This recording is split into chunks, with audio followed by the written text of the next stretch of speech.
अस्सलामुअलैकुम, good morning, good morning, good morning. उम्मीद है तमाम लोग बेहतरीन तरीके से अपनी सुबह का आगाज़ कर चुके होंगे। कुछ लोग सो रहे होंगे, कुछ लोग मज़ेदार नाश्ता कर रहे होंगे। एक नई सुबह, एक नया दिन, एक नया पैगाम। गुज़श्ता रोज़ की भी कुछ चीज़ें हम शामिल कर लेते हैं। ज़रा अफसोसना खबर आपको देते हैं कराची से। कराची के मारूफ ताजिर और चैम्बर ऑफ कॉमर्स के साबिक सदर सिराज कासिम तेली गुज़श्ता रोज़ इंतकाल कर गए। उनका इंतकाल दुबई में दिल का दौरा पड़ने के बाइस हुआ। कारोबारी शख्सियत, इंतहाई मारूफ शख्सियत, जानी मानी शख्सियत है ये कारोबारी दुनिया के लिहाज से, और मुख्तलिफ समाजी हलकों की जानिब से इजहार अफसोस किया गया। जब हम कारोबार की बात करते हैं, मईशत की बात करते हैं, तो फिर हमें वज़ीर आज़म की पॉलिसीज़ को भी याद रखना चाहिए। मईशत को सहारा देने वाले सियालकोटियों के लिए आज एक अच्छी खबर है। इस खबर का जिक्र तो हम पहले भी कर चुके हैं, लेकिन आज इसमें कुछ डेवलपमेंट ये होगी कि वज़ीर आज़म इमरान खान तारीखी पैकेज का ऐलान करेंगे। सियालकोट जाएंगे और उस्मान डार के मुताबिक वज़ीर आज़म सियालकोट के दौरे पर 17 अरब रुपए के तरक्याती मंसूबों का ऐलान भी करेंगे। तो गोया सियालकोट शहर की किस्मत बदलने को है, वहाँ तब्दीली आने को है। शहर को वज़ीर आज़म के इस्तकबाल के लिए सजा दिया गया है। मुख्तलिफ पार्क्स हैं जिनका इफ्तिताह किया जाएगा। मुख्तलिफ ऐसे मंसूबे हैं जिनके बारे में वज़ीर आज़म सियालकोट वालों को अच्छी खबर देंगे। तो तब्दीली सरकार अब वहाँ पर भी पहुँचती हुई हमें नज़र आएगी। एक और चीज़ है जो कि पूरे मुल्क में पहुँच चुकी है, फैल चुकी है, और इस फैलाव को रोकने के लिए हम रोज़ाना की बुनियाद पर आपसे बार बार अपील करते हैं कि एहतियात करें, समाजी फासले को मेनटेन करें, मास्क पहने। ये आग के साथ साथ बहुत सारे लोगों के लिए ज़रूरी है। कोरोना फिर फैल रहा है, जिसे काबू करने के लिए हुकूमती इक़दामात जारी हैं, और अब इसमें हमने देखा यह है कि आज़ाद कश्मीर में आज से 18 रोज़ के लिए स्मार्ट लॉकडाउन को नाफिज किया जा रहा है। कारोबारी मराकज़ के औकात सुबह 7 से रात 10 बजे तक होंगे। हर किस्म के सियासी और समाजी इज्तिमात पर पाबंदी रहेगी। कराची में 21% ये रेट देखा जा रहा है, लेकिन हम ये देख रहे हैं कि हर कोई हमें चिल नज़र आ रहा है। ना मास्क पहने जा रहे हैं, ना पाबंदियों का ख्याल रखा जा रहा है। अगर कोई खिलाफ वर्जी कर रहा है तो कोई एक्शन भी नहीं हो रहा, कोई जुर्माने भी आयद नहीं किए जा रहे। यानी सिर्फ ज़ुबानी कलामी हम देख रहे हैं कि चीज़ें होती हैं, और चीज़ों की जब इम्प्लीमेंटेशन की बात आती है तो हमें आगे आते हुए कोई नज़र नहीं आता। 10 साल से कम और 60 साल से ज़ायद उम्र के अफराद के बाज़ारों में दाखिले पर पाबंदी आयद होगी। ये आज़ाद कश्मीर में होगा, लेकिन अगर ये सिंध में भी हो जाए तो शायद कुछ तब्दीली हम यहाँ पर देखें। जब तब्दीली की हम बात करते हैं तो तब्दीली सरकार को गिराने के लिए अपोजिशन इस वक्त हमें मुत्तहिद नज़र आती है। PDM जो है, एक प्लेटफॉर्म पर मुख्तलिफ सियासी जमातें, और मुख्तलिफ सियासी जमातों का सिर्फ एक ही एजेंडा है, वो ये कि मौजूदा हुकूमत को घर भेजना है। PDM ने अपोजिशन की बेंचेस से मुस्ताफ़ी होने की हिकमत अमली तैयार कर ली है, जिसके लिए सरबरा ने इत्तेहाद में शामिल तमाम जमातों के अरकान से 31 दिसंबर तक इस्तीफ़े मांगे हैं।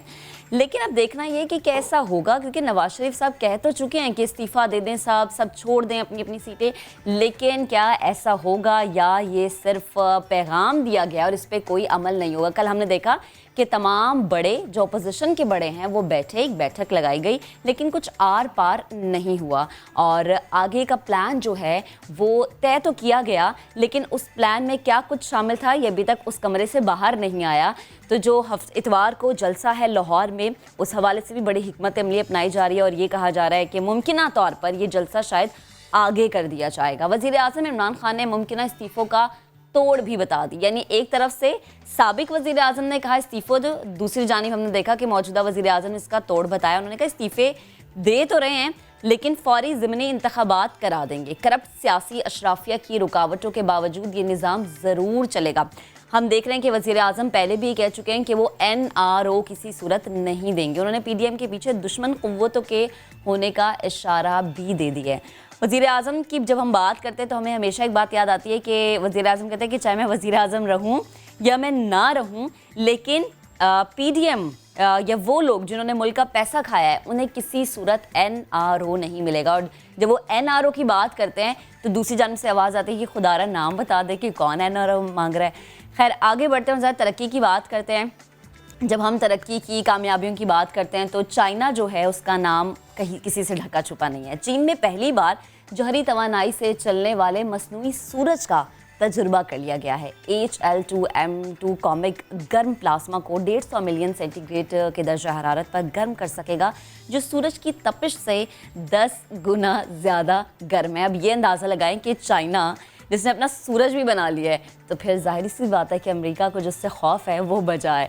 अब आपको हम खबर देंगे खेल के मैदान से। न्यूजीलैंड पहुंचने के बाद पाकिस्तानी क्रिकेटर्स ने पहली बार ट्रेनिंग सेशन का आगाज़ कर दिया है। 3 घंटे तक हेड कोच एजाज अहमद की ज़ेर निगरानी में ट्रेनिंग की गई और कौमी क्रिकेटर्स के मुताबिक 14 दिन से ट्रेनिंग को बहुत मिस कर रहे थे। हमने कल इस पर डिस्कशन भी की थी। नेक्स्ट सेशन के लिए सब पुरजोश थे और मनाजिर भी हम आपको दिखा रहे हैं। कंडीशन से हम आहंग होने की कोशिश भी कर रहे हैं, क्योंकि 14 दिन क्वारंटीन में वो रहे। ज़ाहिर सी बात है, थोड़ा सा अपने आप को उस चीज़ में लाने के लिए कुछ मेहनत करनी पड़ती है। मुल्क भर में 2913 बल्कि 63 नए केसेस रिपोर्ट हुए हैं। मज़ीद 60 अफराद ऐसे हैं जो कि अपने जान की बाजी हार गए। और अगर गुज़श्ता रोज़ के दादोशुमार की बात की जाए तो ये कह रहे हैं कि गुज़श्ता 5 महीनों में ये सबसे ज़्यादा रेट देखा जा रहा है मरने वालों का। और जो तादाद है वो 8,547 हो गई है, जबकि मुतासरीन की मजमूई तादाद 3,86,000 से ज़ायद हो चुकी है। तो खुदारा गौर फरमाएं इन अदादोशुमार पे, जिस वक्त हम आपको अपनी स्क्रीन पे भी दिखा रहे हैं कि इंतहाई अलार्मिंग सिचुएशन है। और अगर आप कंट्रोल नहीं करेंगे चीज़ों को, आपके हाथ में सब कुछ, आपने करना जो करना है। किसी ने आके ज़बरदस्ती आपसे नहीं करवाना। गवर्नमेंट की पॉलिसीज़ की बात हो जाए, इम्प्लीमेंटेशंस की बात हो जाए, तो जितना गवर्नमेंट कर सकती है, जितना पीटीआई सरकार कर रही है, वो उतना ही कर सकती है। बाकी आप लोगों ने करना है। और आप लोगों ने करना ये कि सिर्फ मास्क पहनना है, समाजी फासले का ख्याल रखना है, हुजूम वाली जगहों पर नहीं जाना। क्योंकि जिस तरह पहली लहर में आपने हुकूमत का साथ दिया, तो आपसे इल्तिजा यही हम रोज़ाना करते हैं कि खुदारा अब भी हुकूमत का साथ दें, हुकूमती पॉलिसीज़ का साथ दें। ये सोच के चल मत हो कि कोरोना नहीं है, ख़त्म हो गया और ऐसा कुछ नहीं। अगर ऐसा होता तो हमें नज़र आता। भैया अगर नज़र आता तो ये जो हम अमवात की तादाद बता रहे हैं, ये रिपोर्ट हो रही है, इसको नज़र में रखें। रहनुमा तहरीक इंसाफ असद उमर ने समा से की जाने वाली गुफ्तगू, जब उन्होंने समा से गुफ्तगू की तो उस गुफ्तगू में उन्होंने बहुत सारी बातें की। और एतज़ाज़ एहसन की गुफ्तगू पर उन्होंने ट्विटर पर जो उन्होंने एतज़ाज़ एहसन ने जो गुफ्तगू की थी वो उन्होंने शेयर भी कर दी। और जब उन्होंने वो गुफ्तगू शेयर की तो लिखा कि हमारी नहीं सुनते, पीडीएम वाले तो एतज़ाज़ एहसन की ही सुन ले, क्योंकि एतज़ाज़ एहसन के बारे में ये हमेशा कहा जाता है इंतहाई सीनियर, और जो वो मशवरे देते हैं बड़े ज़बरदस्त मशवरे देते हैं। इसलिए असद उमर कह रहे हैं कि एतज़ाज़ एहसन की बात सुनी जाए। अब वो कह रहे हैं कि एतज़ाज़ एहसन की अगर बात सुन ले तो पीडीएम के हक़ में कुछ बेहतर होगा। एतज़ाज़ एहसन डॉक्टर्स, दीनी उलमा, मीडिया और हर ज़ीशुर इंसान का पैगाम है कि एहतियात करें। अस्पतालों में मरीज़ों का इजाफा हो रहा है, अमवात बढ़ रही हैं, एहतियात कीजिए अपनी खातिर, अपने प्यारों की खातिर। तो समाजी राबते की वेबसाइट ट्विटर का इस्तेमाल करते हुए असद उमर इंतहाई हमें एक्टिव नज़र आए। असद उमर जिसको बारे में हमने जो है वो ये सुना था कि वो ये कह रहे थे कि पाकिस्तान में जो है वैक्सीन लगभग अगले साल मार्च में अप्रैल में आ जाएगी और मुफ्त में होगी। तो जनाब ये तो बड़ी अच्छी बात है कि अगर मुफ्त में आपको वैक्सीन मिल जाए और इसका आगाज़ तिब्बी अमले से किया जाए। कोरोना वैक्सीन की बुकिंग से मुतालिक पूरी दुनिया में इस वक्त हलचल मची हुई है। हुकूमत पाकिस्तान ने भी वैक्सीन की ख़रीदारी की मंजूरी दे दी है। ये भी बताया जा चुका है कि पाकिस्तानियों को वैक्सीन मुफ्त लगाई जाएगी। यानी अब से कुछ देर पहले जो मैंने बात की वो सच साबित हो रही है। और अब university of health and sciences Lahore के वाइस चांसलर प्रोफेसर जावेद अकरम के मुताबिक वैक्सीनेशन का डिस्ट्रीब्यूशन प्लान बन रहा है। तो बहुत सारे सवाल हैं कि वैक्सीन कब मिलेगी। अगर कह दिया जा रहा है कि मुफ्त मिलेगी तो गोया क्या एक टाइम फ्रेम तक ये मुफ्त मिलेगी और उसके बाद जो है इस पे हमें कीमत अदा करनी पड़ेगी। इसी तमाम तर मामलात पर बात करने के लिए प्रोफेसर जावेद अकरम साहब हमें ज्वाइन कर चुके हैं। अस्सलाम वालेकुम सर, गुड मॉर्निंग। सबसे पहले तो मैं ये जानना चाहूँगी कि डिस्ट्रीब्यूशन प्लान क्या है, कब तक आ जाएगी ये वैक्सीन? देखें, जाहिर है कोविड-19 को 1 साल हो गया है इस दुनिया में आए हुए और पाकिस्तान में आए हुए तकरीबन 9.5 महीने हो गए। तो everybody is at this time, चाहे वो मुल्क है, चाहे वो कोई ऑर्गेनाइजेशन है, चाहे कोई फैमिली है, चाहे हम एक फ़र्द हैं, हम वैक्सीन की तरफ देख रहे हैं with the ray of hope. और मेरा ख्याल है इसमें गलत भी नहीं है कि इस बीमारी का जब तारीख का हिस्सा बनेगी तो ये वैक्सीन एक फाल वैक्सीनेशन प्रोग्राम के ज़रिए बनेगी। और ज़ाहिर है आरएनए वायरस है तो इसकी वैक्सीनेशन बहुत मुश्किल होती है। जैसे हम एड्स भी आरएनए वायरस है, हेपेटाइटिस सी तो उसकी नहीं बन सकी, और ये भी अल्लाह का बहुत फजल है कि कोई 19 के करीब वैक्सीन इस वक्त फील्ड में आ चुकी हैं जो ट्रायल की सूरत में है। आपने बड़ा अच्छा सवाल किया कि इसमें तरजीहात क्या होनी चाहिए। तरजीहात जो एल्डरली लोग हैं 75 साल से अबव पाकिस्तान में, उनको सबसे पहले लगनी चाहिए। डॉक्टर्स को जो फ्रंट लाइनर्स हैं उनको सबसे पहले लगनी चाहिए, और जो पुलिस वाले और जो जैसे सिक्योरिटी वाले लोग हैं उनको लगनी चाहिए। और उसके बाद जो लोग हैं जिनको शुगर है या हार्ट डिजीज़ है, दिल की बीमारी है, उनको लगनी चाहिए, क्योंकि इन लोगों की मोर्टेलिटी काफ़ी ज़्यादा होती है। तो इसलिए मेरा ख़्याल है कि ये तरजीहात होंगी जब भी ये वैक्सीनेशन प्रोग्राम शुरू होगा पाकिस्तान में। और इन्हीं लाइंस पे डिस्ट्रीब्यूशन प्लान दुनिया में तमाम मुल्क बना रहे हैं, और आज ये वैक्सीन पहली दफ़ा कमर्शियल सूरत हाल में लग रही है यूके में, और यूके में भी 85 साल से अबव लोगों को अभी ये प्रोग्राम शुरू हुआ है, और 60 डॉक्टर और फ्रंट लाइनर्स को लगा है। और इसी तरह बहरीन में कल आज दूसरा दिन है उनको कमर्शलाइज किए हुए वैक्सीन। तो मैं समझता हूँ कि वहाँ भी उन्होंने यही है कि एल्डरली और अपने डॉक्टर्स को प्रायोरिटी दी। और मेरी यूनिवर्सिटी ट्रायल कर रही है कैंसिनो वैक्सीन का, जो कनाडा और चाइना की मिला के एक कंपनी है, और ये बेसिकली स्पाइक प्रोटीन के अगेंस्ट वैक्सीन है, पूरी वायरियोम के अगेंस्ट नहीं है, पूरी वायरस के अगेंस्ट नहीं है। तो इसका मतलब ये है कि अगर वायरस खुदा न खास्ता म्यूटेट ज़्यादा भी कर जाती है तो ये सिर्फ वायरस की अटैचमेंट बॉडी पे रोकती है, वो स्पाइक प्रोटीन्स को तोड़ते हुए जो इसके ऊपर होती हैं। जो ग्लाइकोप्रोटीन एस है उस डोमेन में ये काम करती है। तो और ये एक रिकम्बिनेंट टेक्नोलॉजी से बनाई गई है, जिस टेक्नोलॉजी से इंसुलिन और बाकी दवाइयात बनती हैं, which is very very safe. और इसके ट्रायल अल्हम्दुलिल्लाह अब कोई 2.25 महीने हो गए हैं हमें शुरू किए हुए, और इस वक्त हम 12,000 क्रॉस कर गए हैं वॉलंटियर्स, और 18,000 हमारा टोटल साइज़ है। तो हम होप कर रहे हैं कि इंशाल्लाह एक हफ्ते या 10 दिन में हम ये कंक्लूड करके सर ये एक हफ्ता और 10 दिन जो है मुझे जी कि जनवरी के मिड में जाके होपफुली ये कमर्शियली अवेलेबल होगी, और एक सोर्स से नहीं होगी, एक से ज़्यादा सोर्सेज से होगी, जो कि अच्छी चीज़ है। और ज़ाहिर है गवर्नमेंट की अपनी परचेजेस होंगी उन लोगों के लिए जो एहसास प्रोग्राम को क्वालिफाई करते हैं, और जो अफोर्ड कर सकेंगे वो इसको कीमतन ले सकेंगे इस वैक्सीन को। अभी मेरा नहीं ख्याल फैसला हुआ है, ये ऑब्वियसली फेडरल गवर्नमेंट का फैसला होगा, और मेरा ख्याल है सबसे बेहतर तो ये होगा वो वैक्सीन ली जाए, उसको प्रायोरिटी दी जाए अगर उसकी कीमत अच्छी मिलती है, जिसके ट्रायल्स हुए हैं पाकिस्तानीज़ में, क्योंकि हर वैक्सीन डिफरेंट पॉपुलेशन सब ग्रुप्स में डिफरेंटली बिहेव करती है। तो हमारा एडवांटेज ये है कि कुछ वैक्सीन जो पाकिस्तान में ट्राई हुई हैं और टेस्ट हुई हैं उनको तरजीह देनी चाहिए, और उनको हमें कोशिश ये करनी चाहिए कि उनकी कीमत कम हो, ताकि उसी कीमत में हम ज़्यादा लोगों को बेनिफिट दे सकें।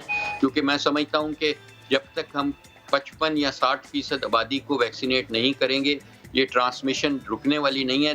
जब ये कम होती है ट्रांसमिशन, तो हमारे लोग परसीव करते हैं इस बीमारी को कि बीमारी ख़त्म हो गई है, एसओपीज छोड़ते हैं, तो फिर ये एस्केलेट कर जाता है। प्रोफेसर जावेद साहब हमारे साथ मौजूद थे, और वैक्सीन के लिए बस थोड़ा सा इंतज़ार करना है, फिर वैक्सीन का मौसम आ जाएगा। एक और चीज़ है जिस मौसम से मुताल्लिक अवाम, कराची वाले, पूरे पाकिस्तान वाले बेसब्री से इंतजार करेंगे। पूरे पाकिस्तान में तो ठंड आ गई है, लेकिन कराची में ठंड कहीं नज़र नहीं आ रही, कहीं महसूस नहीं हो रही।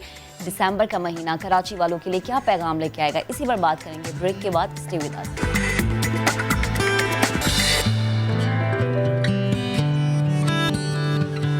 Welcome back. और अब एक ऐसे मौसम की बात करेंगे जिसके तेवर समझ से बाहर है कि यार सर्दी है या गर्मी है। कभी दिल करता है पंखा चला लो, कभी दिल करता है ब्लैंकेट आप ओढ़ लें, समझ नहीं आता कि भैया क्या मौसम चल रहा है। नवंबर का महीना सर्द तरीन गुजरा, अगर ऐसा कहा जाए तो गलत नहीं होगा, क्योंकि हमने देखा कि सर्दी तो थी, लेकिन दिसंबर में अब तक सर्दी ने मुंह नहीं दिखाया, यानी सर्दी की मुंह दिखाई नहीं हुई।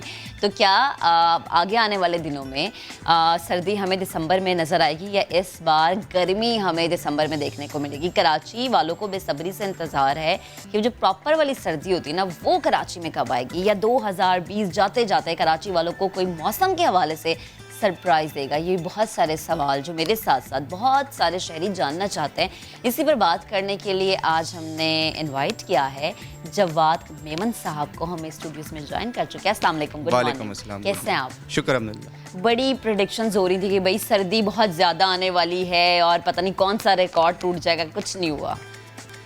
देखिए मैं कि नवंबर जो है वो रिकॉर्ड ब्रेकिंग रहा कराची के हवाले से और पाकिस्तान के काफ़ी सारे इलाकों के हवाले से। सर्दी इस साल जो है वो कुछ थोड़ा सा जल्दी आई। अच्छा। इसलिए नवंबर इतना ज़्यादा वो नहीं होता है। हमें नवंबर में काफ़ी अच्छे टेम्परेचर्स मिले, इसलिए अब थोड़ा सा जो गर्मी ब्रेक लिया है सर्दी में। ब्रेक लिया है बिल्कुल, और ये बहुत छोटा सा ब्रेक था।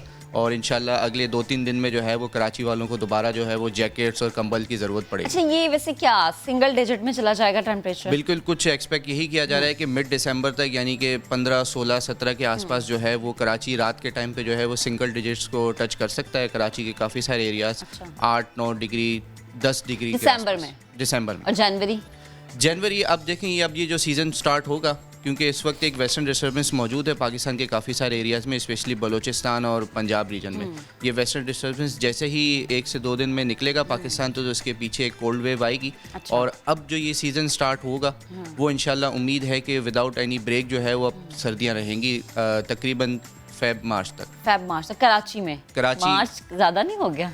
मार्च में वैसे पिछले कुछ सालों से हम देख रहे हैं कि मतलब टेम्परेचर जो है वो अमूमन जो है वो कम रहता है। थोड़ा बहुत सर्दी का आपको एहसास रहता है। मार्च के मिड तक जो है वो आते आते ये सीज़न जो है वो फिर आहिस्ता आहिस्ता ख़त्म सेट हो जाएगा। अच्छा जवाब, मुझे एक चीज़ बताएं, हम हमेशा बात करते हैं साइबेरियन हवाएं जब आती हैं तो कराची का मौसम ठंडा हो जाता है, तो उन हवाओं ने रुख किया हुआ है कराची का? फिलहाल नहीं है। फिलहाल नहीं है वो हवाएं। अच्छा, नवंबर में थी? नवंबर में थी, बिल्कुल थी। ये हमेशा ये होता है कि जब कोई भी वेस्टर्न डिस्टर्बेंस आता है तो वो इन हवाओं को जो है वो कुछ देर के लिए, कुछ टाइम के लिए जो है वो कट ऑफ कर देता है।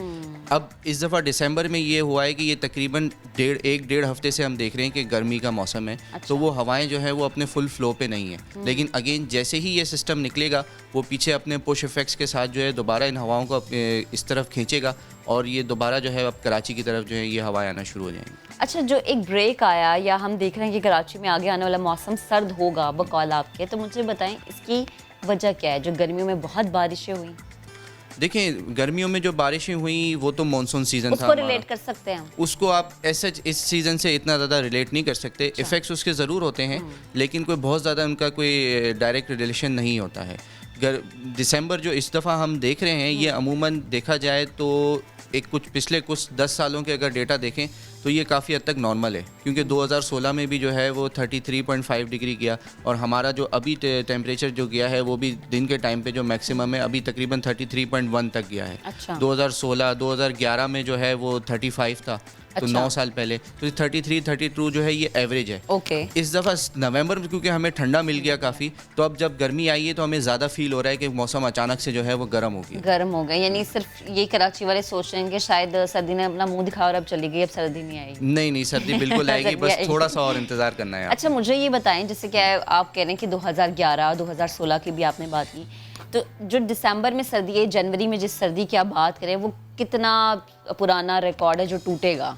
देखें, ये कहना अभी मुश्किल है कि कितना पुराना रिकॉर्ड टूट सकता है, क्योंकि ये अभी फ्यूचर है, डिपेंड्स कि सीज़न किस तरीके से चल रहा है। लेकिन उम्मीद यही की जा रही है कि लोवेस्ट टेम्परेचर कराची के कुछ एरियाज़ में, स्पेशली नॉर्दर्न और ईस्टर्न एरियाज़ हैं, वहाँ पे रात के टाइम पे आगे आने वाले दिनों में जनवरी तक तकरीबन हम कह सकते हैं कि 3-4 डिग्री 5 डिग्री तक भी जो है वो टेम्परेचर गिर सकता है। क्योंकि अभी मिड दिसंबर तक यही एक्सपेक्ट किया जा रहा है कि कराची के काफ़ी सारे एरियाज़ में जो है वो 8-9 डिग्री, सी फेसिंग एरियाज़ आपको पता है कि सर्दी के दिनों में जो है वो थोड़ा सा गर्म रहते हैं, तो यहाँ भी 10-11-12 डिग्री तक। बिल्कुल जवाब, मैं यही बात अपने नॉलेज के लिए पूछना चाहती हूँ कि सर्दियों में समंदरी हवाएं ज़्यादा होती हैं? नहीं, गर्मियों में होती है। गर्मियों में होती हैं। क्या सर्दियों में जो है वो, क्योंकि देखिए विंड पैटर्न पूरा सीज़न चेंज होता है। सर्दियों में, गर्मियों में ये होता है कि बहरा अरब से जो है वो वेस्ट ओपन जिसे हम कहते हैं, जो समंदरी हवाएं जो हमारी होती हैं इन एरियाज़ में ज़्यादा फ्लो कर रही होती हैं क्योंकि समंदर से करीब होते हैं। तो गर्मियों में ये एरियाज़ जो है वो दूसरे एरियाज़ के मुकाबले में कदरे बेहतर होते हैं। ह्यूमिडिटी काफ़ी ज़्यादा होती है इन एरियाज़ में, लेकिन वैसे जो है वो काफ़ी बेहतर होते हैं। सर्दियों में ये होता है कि हवा जो है वो टोटली ऑपोजिट साइड से आ रही होती है। अच्छा। यानी कि आपके समंदर से नहीं आ रही थी, वो आपके कोयटा बलूचिस्तान की साइड से, जिसे हम साइबेरियन हवाएं कहते हैं, तो वो उन एरियाज़ को, नॉर्दर्न ईस्टर्न एरियाज़ को जो है, वेस्टर्न एरियाज़ को जो है वो पहले हिट करती है और फिर आते आते समंदरी इलाकों तक जो है वो उसका प्रेशर कम और हो जाता यही वजह कि कराची में जो है मौसम थोड़ा सा अभी गर्म है, हाँ, अभी गर्म बनिस्बत लाहौर के या इस्लामाबाद के या बिल्कुल। कोयटा के। ठीक, बेहद शुक्रिया, आप Thank हमारे you साथ so much. मौजूद थे। और जनाब कराची वालों को दे दिया है कि बस थोड़ा सा इंतज़ार कर लें, सर्दी आ जाएगी। अब बात करेंगे बर्री फौज की। पाक बहरिया समंदरी मुहाफिज हमा वक्त तैयार है, जिसने दुश्मनों के कई बार दांत खट्टे किए हैं, लेकिन दुश्मन बाज नहीं आते। और आज ही के दिन पाक बहरे की आबदोज ने भारत का बहरी बेड़ा तबाह किया। इस दिन की याद में पाकिस्तान नेवी हर साल 9 दिसंबर को हिंगूर डे मनाता है। मैरीटाइम म्यूजियम में इस तारीखी दिन की याद में तकरीबात भी मुनक्किद की जाती हैं। और जनाब 49वां आज हिंगूर डे मनाया जा रहा है। और श्रेब वहाँ गए, उन्होंने वहाँ पर जाकर जो है बड़ा इंजॉय भी किया। अकेले चले गए, मुझे लेके नहीं गए। तो मजीद अहवाल मोहम्मद श्रेब बताएंगे।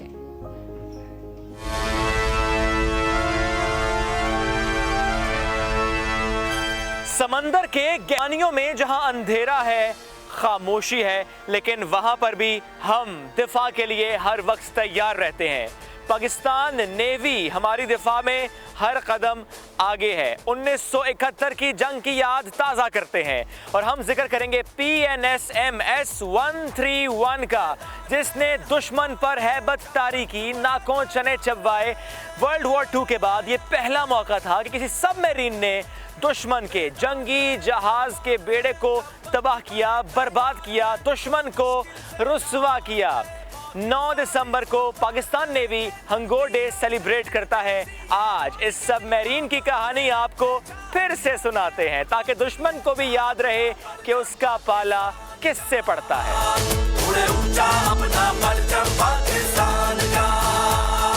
गहरे पानियों में कई दहाइयों तक इस सबमरीन ने पाकिस्तान का दिफा किया। अब मौजूद है पाकिस्तान मैरीटाइम म्यूजियम में। इसकी कहानी आज आपको सुनाते हैं। We have with us commander Tanveer Alam. Sir good morning. Good morning. कैसे आप?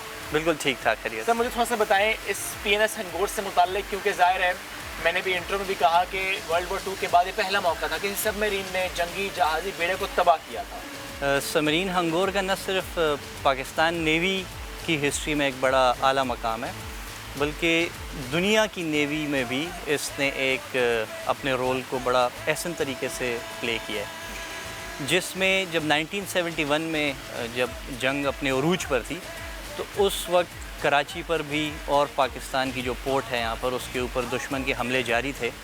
तो सबमरीन हंगोर ने एक दुश्मन के जहाज़ को तबाह करके उस जंग का पांसा पलट दिया। ओके। और दुश्मन जो कि बड़े मुसलसल हमले कर रहा था हमारे ऊपर, इस शिकस्त ने उसके इस एक शिप के तबाह होने से, जिसमें 18 ऑफिसर्स और 176 सेलर्स जो अपने अंजाम तक पहुँचे, उसके बाद उसमें मज़ीद हिम्मत ना हुई कि वो हमारी तरफ मैली आंख से देख सके। और हमने तबाह क्या किया? कुकरी, INS कुकरी। INS कुकरी। INS कुकरी को 9 दिसंबर, जो कि हम उसका डे भी मना रहे हैं, हंगोर डे, INS कुकरी को इसने बिल्कुल तबाह कर दिया। और इसके साथ INS किरपान, जो कि एक दूसरा शिप था, उसको इसके टॉर्पीडो ने बुरी तरह डैमेज किया और वो जंग में मज़ीद हिस्सा ना ले सके। यानी उसे नाकारा बना दिया। दैट मीन्स हमने 2 जहाज़ तबाह कर दिए उस जंग में। वाकई बड़ा दुरुस्त कहा आपने, 5 सा पलट दिया। जस्ट टू अंडरस्टैंड मोर, अगर ये दिफा हम ना कर पाते, अगर हमारी सबमरीन वहाँ पर मौजूद ना होती, दुश्मन का टारगेट क्या था? कराची था, पोर्ट था? जो दुश्मन उसको मुख्तलिफ जो भी अपॉर्चुनिटी मिल रही थी, वो उसमें उसको डैमेज कर रहा था हमें। और आउट एट सी भी उसके मुख्तलिफ शिप्स और वो चीज़ें सारी निकली हुई थी। जैसे ये जो शिप जिसको हमने तबाह किया, इसमें बड़ी इंटरेस्टिंग एक बात है कि it was an ASW frigate. अच्छा। यानी कि वो जहाज़ स्पेशल सबमरीन को ढूंढने के लिए ही निकला था। अच्छा, ढूंढने के लिए निकला था, ढूंढ नहीं पाया था। बिल्कुल ऐसा ही है, हमें ढूंढने निकला था। लेकिन हंगोर के जो हमारे ऑफिसर और सेलर जिन्होंने अपनी इतनी कुर्बानियाँ दी, तो उस वक्त उन्होंने इसी जहाज़ को, जो कि हमें ढूंढने निकला था, उसको ढूंढकर निशाना बना दिया। ठीक। सर 1971 की जंग में क्या कोई चैलेंज था इस सबमरीन के लिए उस वक्त में? डेफिनेटली सबमरीन जब भी डिप्लॉय होती है एनिमी वाटर्स में, तो उसको सबसे बड़ा ख़तरा यही होता है कि उसे कोई डिटेक्ट ना कर पाए, बिकॉज सबमरीन की जो स्ट्रेंथ है वो स्टेल्थ में है, यानी कि ये किसी से डिटेक्ट नहीं हो पाती। तो उस वक्त स्पेशली जब ये अटैक हमने कर दिया, तो उस अटैक के बाद बिकॉज अब सबमरीन ने अपनी पोजीशन डिस्क्लोज़ कर दी थी, यानी कि डिटेक्ट हो गई थी, तो उसके बाद स्पेशल एक चैलेंज था सबमरीन को, जो कि खैरियत से अपनी पोर्ट में वापस आना था, और वो उसने कुछ स्पेशल मेजर्स लिए जो कि उस वजह से वो वापस आ गई। अच्छा, ये स्पेशल मेजर्स पे मैं ज़रूर चाहूँगा कमेंट कीजिएगा, बिकॉज ज़ाहिर है दुश्मन का जहाज़ गरकाब करना, अब सबमरीन डिटेक्ट तो हो चुकी है, अपनी हिफाजत को यकीनी कैसे बनाया, ऐसे कौन से स्टेप्स लिए गए कि फिर हिफाजत यकीनी रही? बिल्कुल, बड़ा पर्टिनेंट क्वेश्चन है। इसमें इनफैक्ट ये हुआ कि जो कमांडिंग ऑफिसर थे उस वक्त के, उनकी स्ट्रेटजी मैं कहूँगा कि वो इतनी बेहतरीन थी और वो हिकमत अमली उन्होंने इतनी अच्छी की कि जनरली दुश्मन या कोई भी शख्स उसने यही सोचना था कि एक सबमरीन ने अगर मेरे शिप को डिस्ट्रॉय कर दिया है, so now she is heading back towards her home port, यानी कि उसने कराची वापस आना है, और उसके रास्ते में फिर उसने जो वापसी का रास्ता है उसी पे सर्च करनी है और उसको ढूंढने की कोशिश करनी है। जबकि कमांडिंग ऑफिसर ने यह फ़ैसला किया कि बजाय इसके मैं वापस जाऊं, उसने मज़ीद दुश्मन की लैंड की तरफ रुख किया, ओके, और उसी तरफ अपना सफ़र जारी रखा और फिर उन पानियों में छुप कर अपनी हिफाजत को यकीनी बनाया। दुश्मन को फिर आपने समझ ले बहुत ही परेशान कर दिया कि ये किया क्या है हमारे साथ। सर मुझे एक बात और बताइएगा कि ज़रा ये मुमकिन नहीं है कि जब दुश्मन हमला करे उस वक्त हम डिप्लॉय करें सबमरीन्स को, may it be war time और peace time we have to deploy submarines, इसकी अपनी सिग्निफिकेंस है। तो मुझे थोड़ा सा बताएं कि स्ट्रेटेजिक इंपॉर्टेंस क्या है कि सबमरीन प्लेस होना और मुख्तलिफ स्पॉट्स पर प्लेस होना, ताकि अपना दिफा को हम फिर मजबूत बनाएं, यकीनी बनाएं? जी बिल्कुल, इनफैक्ट सबमरीन की जो डिप्लॉयमेंट है वो बहुत क्रिटिकल होती है, और इसमें एक और इम्पॉर्टेंट चीज़ ये कि वो एन जंग के मौका पे आप डिप्लॉय नहीं करते, उससे काफ़ी पहले जब कोई सिचुएशन डेवलप हो रही होती है उस वक्त आपने उसकी डिप्लॉयमेंट करनी होती है। और जनरल अगर पीस टाइम डिप्लॉयमेंट्स की बात देख लें तो उसमें फिर इम्पॉर्टेंट चीज़ ये है कि अगर आपने डिप्लॉय कर दिया तो उसके बाद उसको डिटेक्शन से बचाना है, जो कि इंडिया के केस में जब उनकी स्कॉर्पियन क्लास सबमरीन जो कि हमारे पानियों में आई थी और उसको हमारे एविएशन ने डिटेक्ट कर लिया था। बिल्कुल।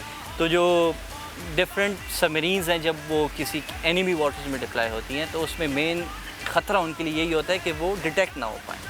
सही, ज़ाहिर है इंडियन सबमरीन्स जब भी आई डिटेक्ट हो गई वापस जाना पड़ा, और हम डिटेक्ट नहीं होते, हम पहले कारनामा सर अंजाम देते हैं, पहले हम हिट करते हैं दुश्मन को और फिर हम बाहिफाजत वापस आते हैं। मैं चाहूँगा सर कि हम अगर अंदर भी जा सकें, ज़रा देख सकें कि सबमरीन की लाइफ कितनी तरह से, बिकॉज ज़रा for months and months deploy होती हैं सबमरीन, ऐसा ही है? श्योर, तो चलें फिर सर अंदर। चलें।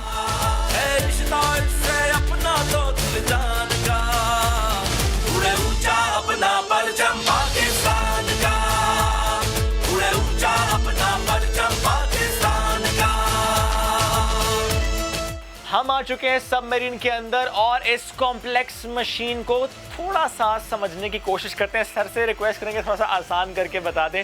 सर मुझे बताएं कि सबमरीन से मुताल्लिक कि हम कहते हैं कि सबमरीन वो मशीन है जो सुनती तो है लेकिन बोलती नहीं है। जब बोलती है तब जब बहुत ज़रूरी होता है, क्योंकि बोलेगी तो पकड़ी जाएगी, डिटेक्ट हो जाएगी। Is that true? हाँ, बिल्कुल सही कहा आपने।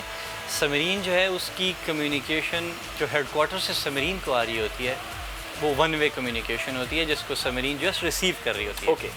उस रिसेप्शन में कोई इशू इसलिए नहीं है बिकॉज सबमरीन डिटेक्ट नहीं हो रही। ओके। लेकिन जहाँ तक बात है ट्रांसमिशन की, सही, तो बिल्कुल सही कहा आपने। सबमरीन सिर्फ तब ट्रांसमिट करती है अपने मैसेजेस जबकि उसको बहुत अशद कोई ज़रूरत हो या उसने कोई बहुत इंपॉर्टेंट मैसेज आगे अपने हेडक्वार्टर को जो है बताना हो। सही। फॉर एग्जांपल अगर हम इसी इवेंट की बात कर लें, यानी 1971 की जंग की बात कर लें, जिस वक्त इस सबमरीन को ये मालूम हुआ, जब इस सबमरीन ने सुन लिया इनफैक्ट कि दुश्मन का जहाज़ करीब है, दुश्मन करीब है, क्या ये वही एरिया है जहाँ पर मालूम हुआ? तो ये अभी हम उस ऑपरेशन रूम के अंदर हैं। आप इधर देख सकते हैं, ये वो सोनार था जिसको सबमरीन के ईयर्स कहा जाता है। ओके, सबमरीन के कान। एग्जैक्टली। ओके। तो यहाँ पे फर्स्ट टाइम जो ऑपरेटर बैठा था उसने इन्फॉर्म किया कमांड टीम को, कमांड को इनफैक्ट, कि एक वॉरशिप जो है वो इसने डिटेक्ट किया है और इसको उसकी आवाज़ सुनाई दी है। ओके। और फिर उसने अकॉर्डिंगली वो बताया और फिर वो सारा प्रोसीजर हुआ और उस वॉरशिप को एंगेजमेंट का प्लान बना। ठीक, यानी वो प्लान फिर यहाँ पे इस वक्त हम देख भी सकते हैं, एक मैप है बेसिकली जिस पर लिखा हुआ है सर के 6:50 पे हिट हुआ। एग्जैक्टली से 6:50 से उसने डिटेक्शन स्टार्ट की। ओके। और नेक्स्ट फिर 10-15 मिनट के अंदर उसने जो है वो शिप को इंगेज कर लिया। 650 पे detection and with in few minutes engage and hit. Exactly. जबरदस्त। हिट कहाँ से हुआ वहाँ पर सर हमें लेकर जाएंगे कि जहाँ पर टॉर्पीडो है? टॉर्पीडो कंपार्टमेंट है। चल।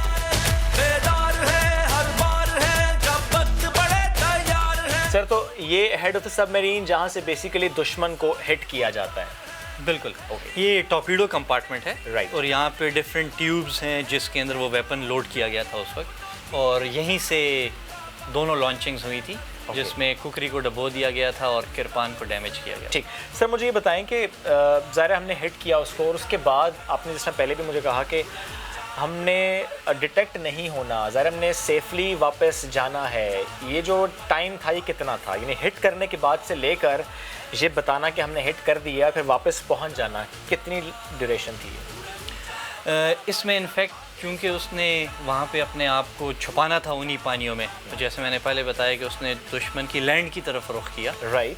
तो वहाँ पे रहने के बाद 2 से 3 दिन उसने वहाँ पर गुजारे और फिर सेफली जो है मज़ीद चंद दिन लेके वो फिर वापस कराची पहुँची थी। माहौल क्या होगा उस वक्त सबमरीन में, प्लीज़ मुझे बताइए। बिल्कुल एग्जैक्टली। इसमें जो कमांडिंग ऑफिसर है उनसे भी हमारी बाद में भी मुलाकातें हुई हैं और उन्होंने ख़ुद भी बताया है और बुक्स में भी ये लिखा हुआ है कि जैसे ही वो शिप हिट हुआ और सोनार ऑपरेटर ने बताया कि टॉर्पीडो ने शिप को हिट कर दिया है, तो नारे तकबीर की सदा बुलंद हुई थी जिसकी आवाज़ से सबमरीन गूंज उठी थी। Thank you so very much sir, साथ मौजूद थे आप और इसकी कहानी आज हमने वो फिर से सुनी, याद फिर से ताज़ा की। नारे तकबीर, अल्लाह अकबर, इसकी सदा जब भी फ़ज़ा में बुलंद होती है और वो जंग का माहौल होता है, एक नया वलवला, एक नया जोश रूह में फूंक देता है ये नारा। हम अपने ज़र्रे ज़र्रे की हिफाजत करने के लिए हर वक्त तैयार रहते हैं। हम जो चैन से सोते हैं, हम जो चैन का सांस, सुख का सांस लेते हैं, क्यों? क्योंकि ये वर्दी सोती नहीं, ये वर्दी जागी रहती है हर जगह पर, पानियों में भी, फ़ज़ाओं में भी, लैंड पर भी। तो पाकिस्तानी बहरी फौज के लिए आज बड़ा दिन है, हंगू डे मनाया जा रहा है। शुएब ने बड़ी तफसीलन इस पे बात की। अब आगे बढ़ते हैं, पूरी दुनिया का चक्कर लगाते हैं। भारतीय जौहरी ने दुनिया में सबसे ज़्यादा हीरे वाली अंगूठी तैयार की है जिसका वज़न 165 ग्राम है और इसमें 12,638 हीरे जड़े हुए हैं। इस अंगूठी को मैरी गोल्ड हीरो की अंगूठी का नाम दिया गया है। इसका डिज़ाइन कमल के फूल की तरह है और इस तरह ये दुनिया में सबसे ज़्यादा हीरो वाली पहली अंगूठी है। इसे Guinness book of world record में शामिल किया गया है। अभी खबर बरतानिया से है जहां कोहपेमा और फोटोग्राफर ने ऐलान किया कि वो इस माह के आखिर में एक कामयाब मरज़ में मुब्तला बच्चे के लिए करोड़ों रुपए की दवा की खातिर मुहिम चलाएंगे और इसके लिए वो 24 घंटे में 9 मरतबा बरतानिया की सबसे बुलंद चोटी पर 9 मरतबा चढ़ें। इस चोटी का नाम स्किफिल पैक है जिसकी बुलंदी 978 मीटर है। इन्हें अपने साथ 23 किलो वजनी कमर बैग लेकर चोटी के आखिरी किनारे तक जाना होगा। ये मुहिम अभी शुरू हुई है और अभी ये प्लान बताया गया है। कहें कि हर घर में होता है तो गलत नहीं होगा, मियाँ बीवी का झगड़ा कहाँ नहीं होता। इटली में एक शौहर का बीवी से झगड़ा हुआ। वो अपना गुस्सा ठंडा करने के लिए घर से निकला और पैदल ही एक समत में चल पड़ा। एक हफ्ते बाद जब पुलिस ने उसे पकड़ा तो मालूम हुआ कि वो पैदल ही अपने घर से तकरीबन 420 किलोमीटर दूर पहुंच चुका है। यानी इतना गुस्सा और इतना दिल दुख गया बेचारे का। अतालवी पुलिस के मुताबिक जो शहर है जिस जगह का हम जिक्र करें वहाँ की शाहरा पर पैदल जाते हुए एक शख्स को रात के कर्फ्यू की खिलाफ वर्जी पर गिरफ्तार किया गया, मगर जब उससे तफ्तीश की तो यकीनन पुलिस भी जो है उन्होंने कहा होगा ये हमारा और तुम्हारा दुख बिल्कुल एक जैसा ही है। और जनाब वो इतनी देर तक पैदल चलता रहा कि शायद उसको खुद भी ख्याल नहीं रहा। कर्फ्यू की खिलाफ वर्जी जब उसने की तो पुलिस की पकड़ में आया और उस बेचारे को जुर्माना भी हुआ, यानी पुलिस ने ज़्यादा तरस नहीं खाया।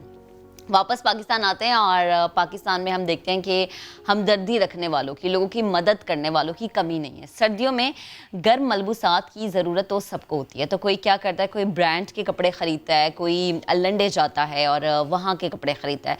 लेकिन पेशावर में एक ऐसा दुकानदार भी है जहाँ मलबूसात के लिए गरीबों को पैसे देने की ज़रूरत नहीं पड़ती, यानी मुफ्त में आपको वहाँ पर कपड़े मिल जाएंगे, गर्म कपड़े अपना जिस्म ढांपने के लिए, सर्दी से बचने के लिए। पेशावर में तो वैसे ही बड़ी सर्दी होती है। रहम यूसुफ ज़ई ने रिपोर्ट तैयार किया, आपको पहले हम दिखाते हैं वो। सर्दी के इस मौसम में पेशावर के बेसहारा और गरीब अफराद के लिए अच्छी खबर। गर्म कपड़े और दीगर मलबूसात की ज़रूरत हो तो बख्शी पुल पर वाक़या इस दुकान में तशरीफ़ लाइए और अपनी ज़रूरत की चीज़ मुफ्त ले जाइए। यहाँ पर एक शॉप हमने खोला है ज़रूरतमंद अफराद के लिए, जो भी बेवा माँ है या यतीम बच्चे हैं या और भी ऐसे मजदूर लोग हैं, वो यहाँ पर अपने साइज़ के कपड़े बिला जगह यहाँ से वसूल करते हैं। इमरान की दुकान पर हर उम्र के बच्चे, जवान और बूढ़े अफराद के लिए मलबूसात मौजूद हैं। हमारा 3 बच्चे, अभी स्वेटर भी मिला है, जो है ना हमारे में कपड़े भी मिला है, जर्सी मिला है। हाँ जी, रमज़ान में अल्हम्दुलिल्लाह इमरान ने बहुत मदद की है ना, जो है ना आटा भी दिया, घी भी दिए। बनीनी मिला और बूट मिल गई, सबको कपड़े, मुझे कपड़े मिल गई। मुखय्यर लोगों की इमदाद से नौजवान समाजी कारकुन नए और इस्तेमाल शुद्दा गर्म मलबूसात के साथ जूते खरीद कर गरीबों में बांट देता है। दीवार मेहरबानी के बाद अगर इस दुकान को दुकान मेहरबानी कहा जाए तो गलत ना होगा, जहां से गरीब और नादार लोगों को गर्म कपड़े और दीगर मलबूसात मुफ्त मिल जाते हैं। कैमरामैन आबिद खान के साथ रहम यूसुफजई, समा, पेशावर। बिल्कुल, दीवारे मेहरबानी का जब जिक्र हुआ तो दीवारे दुकान मेहरबानी दुकान जो जिसका जिक्र अभी हमारे रिपोर्टर ने किया, अगर इस तरह की और दुकानें पूरे पाकिस्तान में खुले तो बहुत सारे लोग जिन्हें सर्दी में ऐसा उनके पास ज़रिया नहीं होता कि वो कपड़े ख़रीद सकें, तो उनके लिए बड़ी अच्छी बात होगी। इसी पर बात करने के लिए समाजी कारकुन मोहम्मद इमरान ने हमें ज्वाइन किया है। अस्सलाम वालेकुम इमरान, गुड मॉर्निंग। सबसे पहले तो मैं ये जानना चाहूँगी कि ये जो सफ़र आपने आगाज़ किया, यानी एक ऐसी मेहरबानी वाली दुकान जहाँ पर जो आ रहा है वो वहाँ पर मुफ्त में चीज़ ख़रीद रहा है, उसको पे नहीं करना पड़ा, इस सफ़र का आगाज़ कैसे किया आपने? अस्सलाम, सबसे पहले तो मैं समा टीम का बहुत शुक्रगुजार हूँ कि उसने हमें इस प्रोग्राम में इनवाइट किया। सफ़र का आगाज़ तकरीबन 3-4 साल पहले हमने शुरू किया था, क्योंकि आसपास ऐसे बहुत सारे गरीब ज़रूरतमंद अफराद हमारे पास मौजूद थे, जिसके पास पहनने के लिए कपड़े नहीं थे, उसके पहनने के लिए उसके पास शूज़ नहीं थे। तो अल्हम्दुलिल्लाह हमने एक स्टार्ट किया, 2-3 ऐसे चप्पल, कुछ यूज़ कपड़े हमने शॉप में रख के, और हमारा यही मकसद था कि लोगों के लिए हम आसानियाँ पैदा करें। इस तरह सोशल मीडिया पर भी हमने इसके लिए कैंपेन चलाई और रफ्ता रफ्ता ये खिदमत का जो सिलसिला वो आगे बढ़ता गया और उसने एक दुकान की शक्ल इख्तियार की, और अल्हम्दुलिल्लाह अब तक काफ़ी सैकड़ों लोग इससे मुस्तफ़ीद हो चुके हैं। अच्छा, मैं इमरान यही आपसे पूछना चाह रही थी कि आपने कहा कि सैकड़ों लोग इससे मुस्तफ़ीद हो चुके हैं, कुछ एक रफली आइडिया कि अच्छा इतने लोगों की आप मदद कर चुके हैं और अभी जहन में क्या है? सिर्फ इस दुकान तक इस मदद को महदूद रखना है या आगे का भी कोई प्लान है?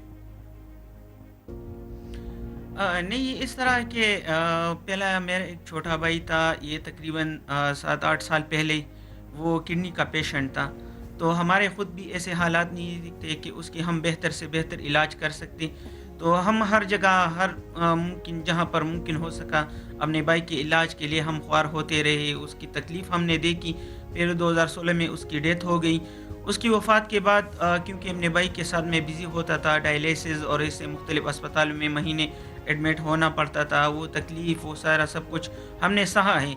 इसलिए वफ़ात के बाद भी मुझे आराम से बैठना मुझे बेचैन कर देता था, तो मैं चाह रहा था कि मैं कुछ करूं। जिस तरह मैंने ये तकलीफ़ उठाई, जिस तरह दुख दर्द हमने देखा है, वो किसी और ज़रूरतमंद किसी और को के लिए हम आसानी पैदा करें, किसी के लिए हम कुछ करें। तो अल्लाह पाक ने खिदमत का ये सिलसिला दिया और अल्हम्दुलिल्लाह रफ्ता रफ्ता ये इसमें सिर्फ शूज़ नहीं है, शूज़ के साथ गर्म स्वेटर, राशन भी, डिसेबल पर्सन के लिए व्हीलचेयर भी। अच्छा, राशन भी है इमरान, जैसे मैं मनाजिर भी देख रही हूँ कि बच्चे हैं और बड़े हैं, बुजुर्ग लोग भी हैं यहाँ पे। मुझे ये बताएं कि आपके साथ कोई आपको पैसे देता है या लोग आके अपनी चीज़ें आपको दे देते हैं कि जब लोग आपसे लेने आए तो प्लीज़ उन्हें ये दे दीजिएगा, कोई माली मदद करता है? जी, जिन लोगों के पास घर में ऐसे अशिया मौजूद होते हैं जो काबिल इस्तेमाल होते हैं, वो ख़ुद भी लेकर आते हैं और यहाँ पर रखते हैं ताकि जो भी ज़रूरतमंद अफराद हो ये लेकर जाए। जो यहाँ पेशावर से दूर होते हैं वो अपनी डोनेशन भेजते हैं कि आप ये चीज़ें ले लो। तो हर इंसान की अपनी तरफ से एक ख्वाहिश होती है, कोई कहता है कि किसी माजूर के लिए व्हीलचेयर ले लो, कोई राशन के लिए पैसे भेजता है और कोई गर्म मलबूसात के लिए। तो हर डोनर के जो हमें डोनेशन देता है उसकी ख्वाहिश के मुताबिक हम वो चीज़ जाकर यहाँ मुस्तहिक लोगों को फराहम करते हैं। अच्छा, और इमरान मुझे ये बताएं, ज़्यादातर जब लोग आते हैं तो किस चीज़ की डिमांड करते हैं? जूते की, कपड़े की? दोनों चीज़ें इंसान की ज़रूरत है, लेकिन फिर भी कि हमें ज़्यादा लोग क्या कहते हैं, जूतों के बारे में बात करते हैं, कपड़ों के बारे में? ज़्यादातर कपड़ों स्वेटर के बारे में बात करते हैं और साथ में राशन के बारे में, क्योंकि हमारे पास जो रजिस्टर्ड है तकरीबन 450 ऐसे फैमिली हैं जिसमें ज़्यादातर अमूमन या यतीम बच्चे हैं या डिसेबल पर्सन या ऐसे अफराद शामिल हैं जो बिल्कुल बेआसरा होते हैं। अच्छा, मुझे ये बताएं, क्या कभी कोई अवामी नुमाइंदा यहाँ पर आया या उसने आके ये बात की कि हम आपके साथ जो हैं, ये जो लोग हैं मुस्तहिक अफराद, इनकी मदद करना चाहते हैं, क्योंकि पेशावर पीटीआई का तो गढ़ समझा जाता है, इस तरह से कुछ कभी हुआ? नहीं, अभी तक तो किसी को तौफीक नहीं हुई। अगर ये रिपोर्ट देख लें और शायद इसके बाद वो अपनी तरफ से आए और इस कार खैर में हमारा साथ दें। ठीक, तो इमरान, आपका अपना गुजर बसर कैसे होता है? जी, मैं तकरीबन 10 साल तक इंगनेजी हॉस्पिटल में सीनियर मेल नर्स पोस्ट पर जॉब करता था, लेकिन खिदमत का ये सिलसिला इतना आगे बढ़ा कि वहाँ पर जॉब को बरकरार रखना मेरे लिए मुश्किल था, तो मैंने वहाँ पर जॉब छोड़ दी और अभी मैं मोहल्ले में एक मेडिसिन स्टोर चला रहा हूँ, जहाँ पर दोपहर 3 बजे से शाम 10 बजे तक वहाँ पर होता हूँ और सुबह से इवनिंग टाइम तक ये खिदमत खल्क के लिए ख़ुद को वक़फ़ कर दिया है। तो इमरान, अभी आपका मज़ीद क्या प्लान है? इस दुकान के अलावा भी कोई और दुकान आप खोलना चाहेंगे? जी बिल्कुल, क्योंकि ज़रूरतमंद सिर्फ पेशावर में नहीं होते, हमारे पास पेशावर, चरसद्दा, मर्दान और तहसील शबकदर से भी दूर दराज इलाकों से इससे मुस्तहिक ज़रूरतमंद अफराद आते हैं। तो इंशाअल्लाह अल्लाह ने चाहा और मुहैयर हजरात ने इसमें हमारे साथ दिया तो हम दीगर शहरों में, दीगर तहसीलों में भी इस तरह का एक दुकान खोलेंगे जहाँ पर ज़रूरत के तमाम अशिया ज़रूरतमंद अफराद के लिए मौजूद होंगी। ठीक, इंशाअल्लाह। मोहम्मद इमरान समाजी कारकुन हमारे साथ मौजूद है, गुफ्तगू है इस दुकान मेहरबानी के हवाले से जो कि उन्होंने कदम उठाया है, और इस तरह के अगर कदम बाकी लोग भी उठाए, दूसरों के दर्द को अपना दर्द, दूसरों के दुख को अपना दुख समझें, तो यकीनन इससे बढ़ के कोई नेकी नहीं होगी। अभी लेंगे एक ब्रेक, आप हमारे साथ रहिए।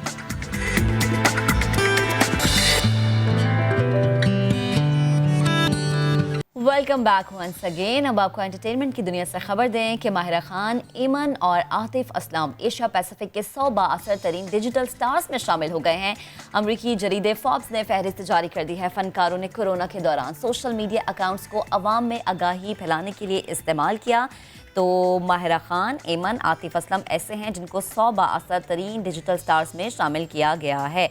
याद रहे कि माहिरा खान का शुमार पाकिस्तान में सोशल मीडिया पर सबसे ज़्यादा फॉलोअर्स रखने वाली अदाकारों में होता है। माहिरा खान ने रवां साल अपने सोशल मीडिया अकाउंट्स को दिमागी सेहत के मसाइल, ख़वातीन पर तशद्दुद और छाती के कैंसर से मुतालिक आगाही फैलाने के लिए इस्तेमाल किया था, जबकि गुलकार आतिफ असलम ने रवां साल मई में कोरोना वबा के दौरान लोगों में उम्मीद जगाने के लिए एक नात से रिलीज़ की थी, जिसमें उन्होंने अल्लाह ताला के 99 नामों की तलावत की थी। और इसी तरह अगर हम एमन खान की बात करें तो एमन खान के इंस्टाग्राम पर 77 लाख फॉलोअर्स हैं। इस तरह वो पाकिस्तान में सबसे ज़्यादा फॉलो की जाने वाली अदाकारों में शुमार हो गई हैं। तो ये वो 3 पाकिस्तानी स्टार्स जिनको अब शामिल किया गया है 100 बाअसर शख्सियात में, और इनके नाम सामने आए हैं। थोड़ा सा आगे बढ़ते हैं, और भी बहुत सारी चीज़ें सामने। वो कहती हैं 8, वो सुनती हैं 13। आर या पार की बात करने वाले 8 और 13 में उलझ कर रह गए हैं। पाकिस्तान के सियासी मैदान से हम आपको खबर दे रहे हैं, मुस्लिम लीग नून की तर्जुमान अपनी पार्टी लीडर के कहे से मुकर गए। ये 8 और 13 की कहानी क्या है, क्यों हर कोई इतना उलझा हुआ है, आपको दिखाते हैं। बहुत बड़े बड़े फैसले करने जा रही है इंशाल्लाह 8 तारीख को, अब या आर या पार इंशाल्लाह। मरियम नवाज शरीफ साहिबा ने कभी नहीं कहा कि 8 तारीख को आर या पार हो। 8 तारीख को, अब या आर या पार इंशाल्लाह। उन्होंने कहा 13 दिसंबर को, 8 तारीख को, 13 दिसंबर को, 8 तारीख को। मरियम नवाज शरीफ साहिबा जिम्मेदार पार्टी को रिप्रेजेंट करती हैं। क्या हुआ? उन्होंने कभी नहीं कहा कि 8 तारीख को, 8 तारीख को। एक सेकंड। उन्होंने कभी नहीं कहा कि 8 तारीख को, 8 तारीख को। एक सेकंड। उन्होंने कहा 13 दिसंबर को, 8 तारीख को। बात तो सुनो। उन्होंने कहा 13 दिसंबर को, 8 तारीख को। क्या हुआ? जिम्मेदार पार्टी को रिप्रेजेंट करती हैं। अब या आर या पार इंशाल्लाह। बहुत बहुत बहुत शुक्रिया। तो सियासी पारा हाई होता जा रहा है। एक तरफ आर या पार की आवाज़ है, लेकिन जहाँ तक मैंने सुना था बात 13 तक ही की थी। एक तरफ पीडीएम है जो पीछे हटने को तैयार नहीं है, और दूसरी जानिब हमारी हुकूमत है, तहरीक इंसाफ की हुकूमत है, जो अपोजिशन को सुनने को तैयार नहीं है। इस कदर सियासी हलचल है और शहरी परेशान हैं, उनके जहनों में बहुत सारे सवाल हैं कि ये जो पीडीएम जलसे कर रही है, ये ऊँट किस करवट बैठेगा। इसी पर बात करने के लिए आज हमें ज्वाइन करेंगे तहरीक इंसाफ के सीनियर रहनुमा अली मोहम्मद खान साहब। अली साहब, बेहद शुक्रिया, गुड मॉर्निंग। सबसे पहले तो मैं ये जानना चाहूँगी कि जो आगे पीडीएम का जलसा लाहौर में होने जा रहा है, उसकी भरपूर तैयारियां कर रही है पीडीएम। क्या मुल्तान वाली एपिसोड दोबारा होगी? क्या हम देखें कि पहले ये कह दिया गया था कि जलसा किसी सूरत नहीं होगा, और फिर पीडीएम ने जाके बड़े धड़ल्ले से जलसा भी किया? अल्लाहुम्मा सल्ली व सल्लिम व बारिक अला सय्यिदिना मुहम्मद रसूलुल्लाह खातमुन नबिय्यीन सल्लल्लाहु अलैहि व आलिहि व सहाबिहि वसल्लम। बहुत शुक्रिया, और समा न्यूज़ का भी आपने मुझे मौका दिया, और आपके न्यूज़ की वसातत से पूरे मुल्क के लिए दुआ कि अल्लाह ताला के करम से इस साल बारिशें और बर्फ़ें जो हैं वो स्टार्ट हो गई हैं, तो अल्लाह ताला हमारे मुल्क को जो है सब शादाब रखे, हमारे डैम जो है पानी से भरें, और हमारे जो पहाड़ हैं वो बर्फ़ों से भरें, ताकि नीचे हमारे लोगों को, हमारे किसानों को, हमारी ज़मीनों को अल्लाह ताला पानी से सैराब करे। जो आपका सवाल है बड़ा अहम है। मैं चूँकि प्रीव्यू एक चीज़ का तो आपसे शेयर कर लेता हूँ कि जब मुल्तान का जलसा नहीं भी हुआ था, तो वज़ीर आज़म साहब की उनकी खुद की राय ये थी कि वहाँ गैर ज़रूरी पकड़ दकड़ की ज़रूरत नहीं है, जलसा उन्हें करना है करने, लेकिन लोकल लेवल पे कुछ डिसीजन मेकिंग लोकल लीडरशिप ने की। लेकिन ये जो जलसा है, इसके बारे में बड़ी क्लियर डायरेक्शन है कि इसमें हमने जलसा उसकी इजाज़त नहीं देनी, क्योंकि वो गैर कानूनी है। वजह उसकी ये है कि कोरोना है और लोगों की जिंदगियां जो हैं वो खतरे में डल रही हैं, और बेइंतहा लोग जो है उससे स्प्रेडिंग हो रही है, और वायरस जो है उससे मुतासिर हो रहे हैं। तो इस वजह से इजाज़त तो नहीं देंगे, लेकिन रोकेंगे नहीं, ताकि उनको कोई भी बहाना ना मिले कि उनको सियासत नहीं करने दी जा रही, या कोई यहाँ पे कैदोबंद की सहूबतें हैं, या यहाँ पे किसी को हम गैर ज़रूरी तौर पे हीरो बनने का मौका दें। जिस तरह के लोग हैं उसी तरह की इनसे तवक्को है। मैं ये समझता हूँ कि बड़ा मुनासिब फैसला है जनाब वज़ीर आज़म साहब का, कि अगर ये इसके बावजूद कि लोगों की ज़िंदगियाँ ख़तरे में हैं, जलसा करना चाहते हैं तो बेशक कर लें, लेकिन गैर कानूनी होगा, उस पर पर्चे ज़रूर कटेंगे, FIRs वगैरह या जो भी लीगल कार्रवाई है, लेकिन रोकेंगे बज़ोर ताकत इसलिए नहीं। अगर रोकना चाहें तो रोक सकते हैं, रोकेंगे इसलिए नहीं ताकि अवाम के सामने हमारी आज की जो अपोजिशन है वो एक्सपोज हो। अच्छा अली साहब, आप कह रहे हैं कि रोकेंगे नहीं, लेकिन इजाज़त भी नहीं देंगे। ना पीडीएम को जलसे से रोक रहे हैं, ना इजाज़त दे रहे हैं, तो अपोजिशन इस तरह के माहौल में ये नहीं कहेगी कि हुकूमती अरकान तो खुद कंफ्यूज नजर आ रहे हैं? मैं ये अर्ज कर रहा था कि बाज़ औक़ात ऐसे होता है कि आपको खुद को पता होता है कि काम गैर कानूनी है। जैसे रात को आप इशारा तोड़ते हैं, आपको पता है गैर कानूनी काम है, अगर आप उसको तोड़ेंगे तो आप एक कानून तोड़ रहे हैं। यहाँ अब अगर हम उनको रोकते हैं बज़ोर ताकत, बड़ी चीखो पुकार होगी कि जनाब यहाँ पे आज़ादी इजहार राय की इजाज़त नहीं है, जनाब हमारे सियासी हकूक़ पे डाका जो है वो पड़ गया है, जनाब हमें जो है अपना राइट यूज़ नहीं करने दिया जा रहा। हम चाहते हैं ये एक्सपोज हों। मैं तो बार बार एक बात कर रहा हूँ पिछले 1-2 हफ्ते से, और वो क्या है, वो ये है, मैं ये समझता हूँ कि ये जो अपोजिशन के बारे में एक कॉन्सेप्ट है ना कि ये करप्ट अपोजिशन है, तो न सिर्फ हमारी ये अपोजिशन करप्ट है, बल्कि ये संगदिल भी है कि ये अवाम के जीने का, मरने का, उनकी जान माल का कोई एहसास नहीं है। इनकी सियासत चमकती रहे, इनके जलसे होते रहे, इनका बयानिया जो उनका सियासी बयानिया है वो सामने आता रहे, चाहे किसी की जान जाए, किसी को कोरोना हो, किसी के घर का चिराग जो है वो गुल हो जाए, किसी की मौत वाक़ई हो, इनको कोई परवाह नहीं है। सही मायनों में आज की अपोजिशन साबित कर रही है कि सियासत के सीने में वाकई दिल नहीं है। ठीक, खान साहब आप जो कह रहे हैं यही चीज़ जो है मरियम नवाज भी कहते हैं कि क्या कोरोना आने से पहले पूछता है कि पीडीएम का जलसा या पीटीआई का जलसा, ये जो ब्लेम गेम से सियासी अदम इस्तेहकाम आता है, इसकी वजह से इंटरनेशनल इन्वेस्टर्स घबराते हैं। आज पाकिस्तान के पास बड़ा अच्छा मौका है कि ज़्यादा से ज़्यादा इंटरनेशनल ऑर्डर ले, तो सवाल इसमें बनता है कि क्या अपोजिशन की बयानबाजियाँ और जलसे पाकिस्तान की मुआशी कारकर्दगी को हिट कर रहे हैं?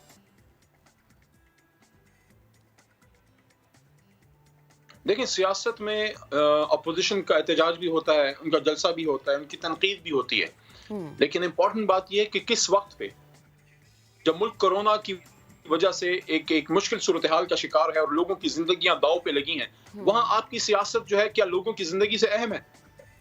मैं समझता हूं कि जवाब नफी में होगा। बाकी इनके जलसों मलसों से कोई होना कुछ नहीं है। उनकी इज्जत इतनी है जितनी उस दिन आपने बीबीसी के इंटरव्यू में देखा, जिस तरह इसाक डार साहब को उनके मुंह पे कहा गया, एक एंकर जो ना पाकिस्तानी है, ना कोई पीटीआई का वर्कर है, ना कोई हमारा तनख्वाहदार है, बल्कि उसको जिंदगी में पहली बार मैंने कम से कम सुना है कि वो उनको मुंह पे कह रहा है कि आपका तो साबिक वजीर आजम क्रिमिनल है। ये तो इज्जत है। तो इन लोगों की वजह से कोई इन्वेस्टमेंट वगैरह का इशू मैं नहीं समझता कि बड़ा होना है, लेकिन सिर्फ कोरोना का इशू है। बाकी अल्लाह ताला के करम से कोरोना के बाद सिर्फ पाकिस्तान की इकोनॉमी है जो उठी है। 151% आपकी फॉरेन डायरेक्ट इन्वेस्टमेंट बढ़ी है। अक्टूबर 2019 में 124.6 मिलियन डॉलर की हमें इन्वेस्टमेंट थी, बाहर से आई थी फॉरेन डायरेक्ट इन्वेस्टमेंट, और इस बार वो जो है 151% तो उसमें इंक्रीज है। सीमेंट इंडस्ट्री में इंक्रीज है, पाइप इंडस्ट्री में, कंप्यूटर इंडस्ट्री में, आपकी एक्सपोर्ट में, एग्रीकल्चर में, सब में जो है इंक्रीज आ रही है। मैक्रो इंडिकेटर्स बेहतरी की तरफ जा रहे हैं।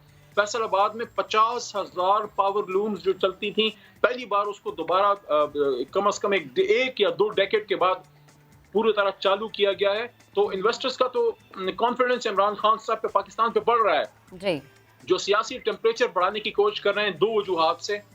एक वजह उनको अपना लूट का पैसा बचाना है, अपोजिशन के कुछ लोगों को, सब चोर नहीं है, कुछ इनकी लीडरशिप में बड़े लोग हैं जो अपना लूट एंड प्लंडर जो उन्होंने 30-35 साल में किया है उसको बचाना चाहते हैं, उस पर सियासी तहरीक की आड़ में। और नंबर 2, उन्होंने जांच लिया है, उन्होंने देख लिया है कि अगर इमरान खान साहब 2.5-3 साल हुकूमत और कर गए तो मैक्रो इंडिकेटर्स माइक्रो में कन्वर्ट हो जाने हैं, अवाम को रिलीफ मिल जानी है, और उसके बाद उनकी सियासत जो पहली खत्म हो चुकी है हमेशा हमेशा के लिए दफन हो जाएगी। अपनी सियासत को बचाने के लिए और अपने लूट के पैसे को बचाने के लिए सारा कुछ हो रहा है जी, जाती मफाद के लिए हो रहा है जी, अवाम की जिंदगी की कीमत पे। ठीक, अली मोहम्मद साहब हमारे साथ मौजूद थे और जो इस वक्त सियासी सूरत हाल है उस पर वो अपना तज्जिया दे रहे थे। हमने देखा कि बहुत ज़्यादा ये भी लफ्ज़ी गोलाबारी होती रहती है हमारी सियासत में कि अगला बंदा जहनी बीमार है इसलिए वो ऐसी बातें कर रहा है। जब हम जहनी बीमारी की बात करते हैं तो फिर जादू टूने का भी जिक्र आ जाता है कि जहनी बीमारी कोई जादू तो नहीं है। आम तौर पर जब भी किसी शख्स के रवैये में कोई अचानक से तब्दीली आती है तो उसको जादू समझ लिया जाता है, लेकिन ये तब्दीली अचानक नहीं होती, इसमें बहुत सारे अवामिल मुलव्वस हो सकते हैं, जैसे कि घर का माहौल या कोई जहनी डिप्रेशन या कोई भी एक ऐसा हादसा जिसको इंसान नज़रअंदाज नहीं कर रहा, लेकिन उसे क्या कहा जाता है, जादू कहा जाता है। और डॉक्टर से रुजू नहीं किया जाता बल्कि अपने टोटके आजमाया जाता है। सबसे पहले हम आपको एक छोटी सी वीडियो दिखाते हैं। तो यकीनन ये वीडियो देख के आपको समझ आएगा कि हमने आगे किस चीज़ पे बात करने जा रहे हैं। मोहम्मद अली एडवोकेसी मैनेजर तस्कीन फाउंडेशन हमें ज्वाइन कर चुके हैं। अली साहब बेहद शुक्रिया आपके वक्त का। हमने ये एक छोटी सी वीडियो भी अपने नाज़रीन को दिखाई। लोग क्यों नहीं समझ पाते कि जहनी बीमारी और जादू टूने में फ़र्क है? लोग जहनी बीमारी को जादू टूने से क्यों रिलेट करते हैं? इसकी क्या वजह अभी तक आपको समझ में आई है? पहले तो बहुत शुक्रिया मुझे शो पे दोबारा बुलाने का, बहुत अच्छा लगा। मैं इस पे सिर्फ ये कहूँगा कि हमारे लिए बहुत मुश्किल होता है कभी कभी ये सोचना या अपने गिरेबान में झांकना, एक तो, और दूसरा कि हमारे से कोई गलती या भूल हुई हो। और ये जादू और नज़र लग जाना और ये सारी चीज़ें हमारे लिए एक बहुत अच्छा एक get out of jail free card है जो हम अक्सर इस्तेमाल कर देते हैं कि जी हमने कुछ नहीं किया होगा, मगर कोई बाहर से कोई असरात हैं जिनकी वजह से हमारे अजीज़ोकार हैं उनकी ज़हनी सेहत जो है वो मुतासर हुई है। पर बात ये होती है कि हम असल में रियलाइज़ ही नहीं करते कि हमारे अपने एक्शंस जो हैं, बहुत अरसे से हम तवज्जो नहीं दे रहे अपने अजीज़ोकार को, हम उनकी बात नहीं सुन रहे, हम साइंस भी नहीं नोटिस कर रहे कि आहिस्ता आहिस्ता किस तरह उनकी तबीयत ख़राब होती जा रही है। तो ये चीज़ें हैं, तो वो हम जब नहीं करते फिर एकदम से जब मैटर ड्रामेटिक हो जाता है, असरात ज़रा ज़्यादा वाज़े हो जाते हैं, तो हमें लगता है कि ये एकदम से हुआ, हालांकि ये बहुत अरसे से हो रहा है।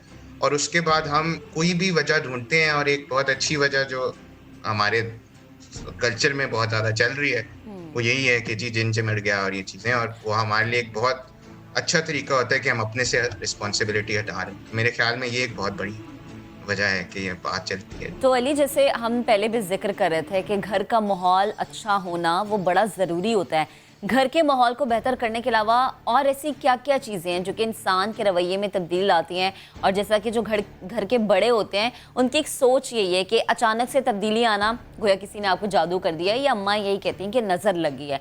तो इंसान को वो कौन सी ऐसी चीज़ें जिनको बेहतर रखना है कि अच्छा ये चीज़ें बेहतर आएँ तो आपका मूड या आपके जो रवैये में तब्दीली है वो नहीं आ रही है, उसको ये समझना है कि अगर तब्दीली आ रही है तो उसकी वजह ये है।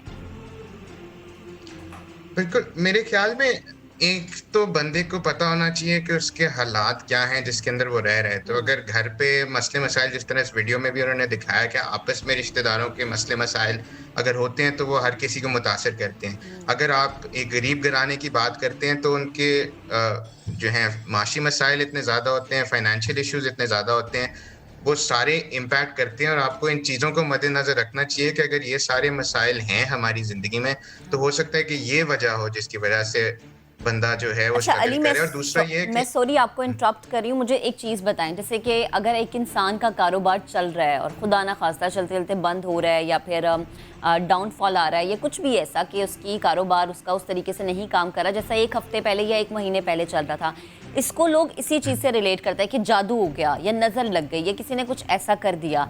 जो लोग इस तरह की बीमारी में फिर मुब्तला हो जाते हैं उनके लिए क्या सजेस्ट करेंगे आप कि उनको किस चीज़ की तरफ ध्यान देना चाहिए? देखिए, इसमें 2 चीज़ें हैं मेरे तो ख्याल में। एक तो है कि जादू पे जाने से पहले, क्योंकि जादू के तोड़ थोड़े शायद मुश्किल हैं, ज़हनी सेहत के जो हल हैं वो थोड़े आसान हैं। तो मेरे ख्याल में पहली चीज़ तो ये करनी चाहिए कि माहिर नफ्सियात को दिखा लें, कम से कम वो आपको बता सकेगा कि ठीक है ये जादू है कि नहीं है।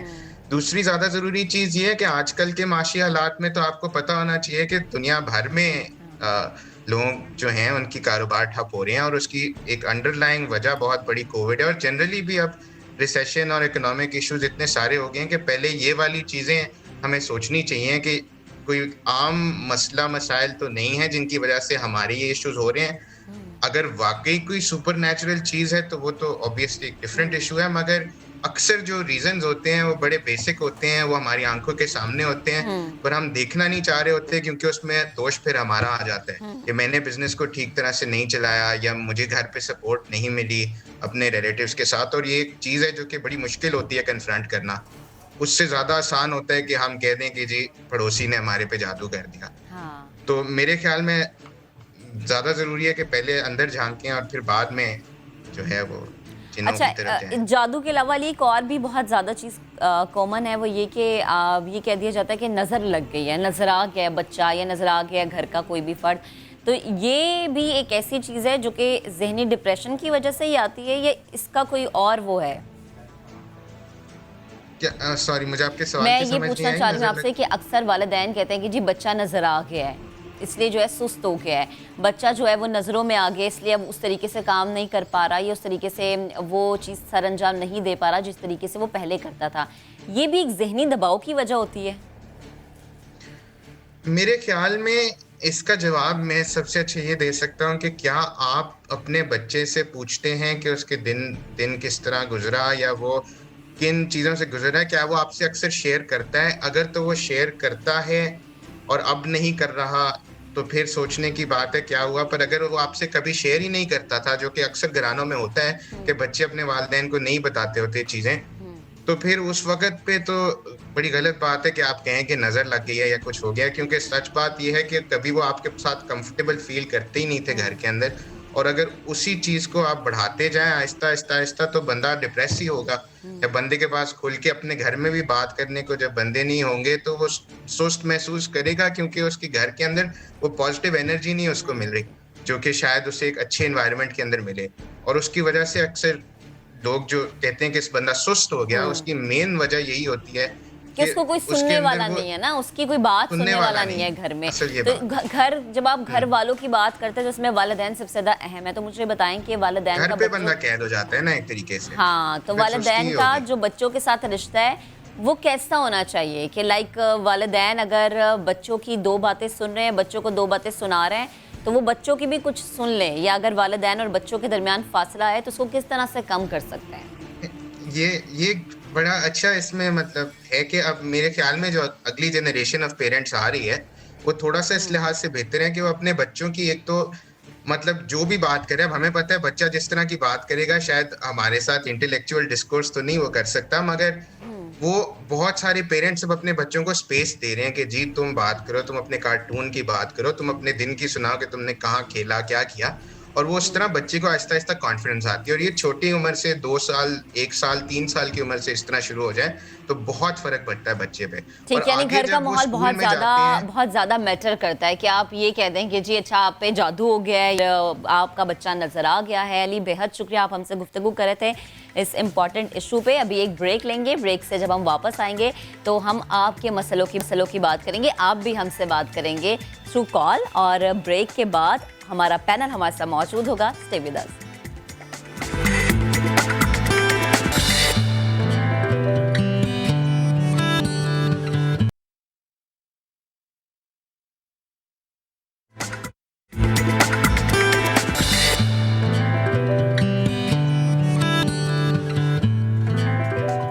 Welcome back. और आज हम हेल्थ सेगमेंट में बात करने जा रहे हैं उन मसलों की जो कि हर दूसरे शख्स को होते हैं, यानी वो मोटा हो गया है, जिस्म पर गैर ज़रूरी बाल हैं। साथ ही साथ हम पूछेंगे कि जल्द जब सर्दियों में आपकी बहुत ज़्यादा खुश्क हो जाती है, फटना शुरू हो जाती है, तो घर में, घर के किचन में ऐसी कौन सी चीज़ें हैं जिनको फ़ौरन से इस्तेमाल करते हुए आप अपनी स्किन को दोबारा से फ्रेश कर सकते हैं। हमारा पैनल हमारे साथ मौजूद है डर्माटोलॉजिस्ट डॉक्टर खुर्रम और हर्बलिस्ट डॉक्टर बल्कीस, मेरी आपा, जिन्होंने हमें ज्वाइन कर लिया, बल्कि पूरे पाकिस्तान की आपा। आप हमें ज्वाइन कर सकते हैं। कैसे आपने करना, ये फ़ोन उठाना, कॉल में लानी और अपने मसले हमसे डिस्कस करने हैं। तो डॉक्टर खुर्रम, आपसे हम शुरू करेंगे। अच्छा, बड़े मसले होते हैं कि जी मैं मोटा हो गया, ख़वातीन खुसूसन उनका वही होता है, बड़ी कॉन्शियस होती है कि यार वेट बढ़ गया है और चेहरा मोटा लग रहा है, डबल चिन हो गई। हाँ, बिल्कुल। घर में कौन सी ऐसी चीज़ होती है? बिल्कुल सिंपल, एक आध चीज़ें एडेड होंगी। वो नहीं, घर में तो वो सामान मौजूद है, हम मौजूद हैं, आपको बिल्कुल फिट इंसानी खिदमत करेंगे ना, मुफ्त में भेज देंगे। बिल्कुल भेजेंगे, बड़ी खुशी होती है।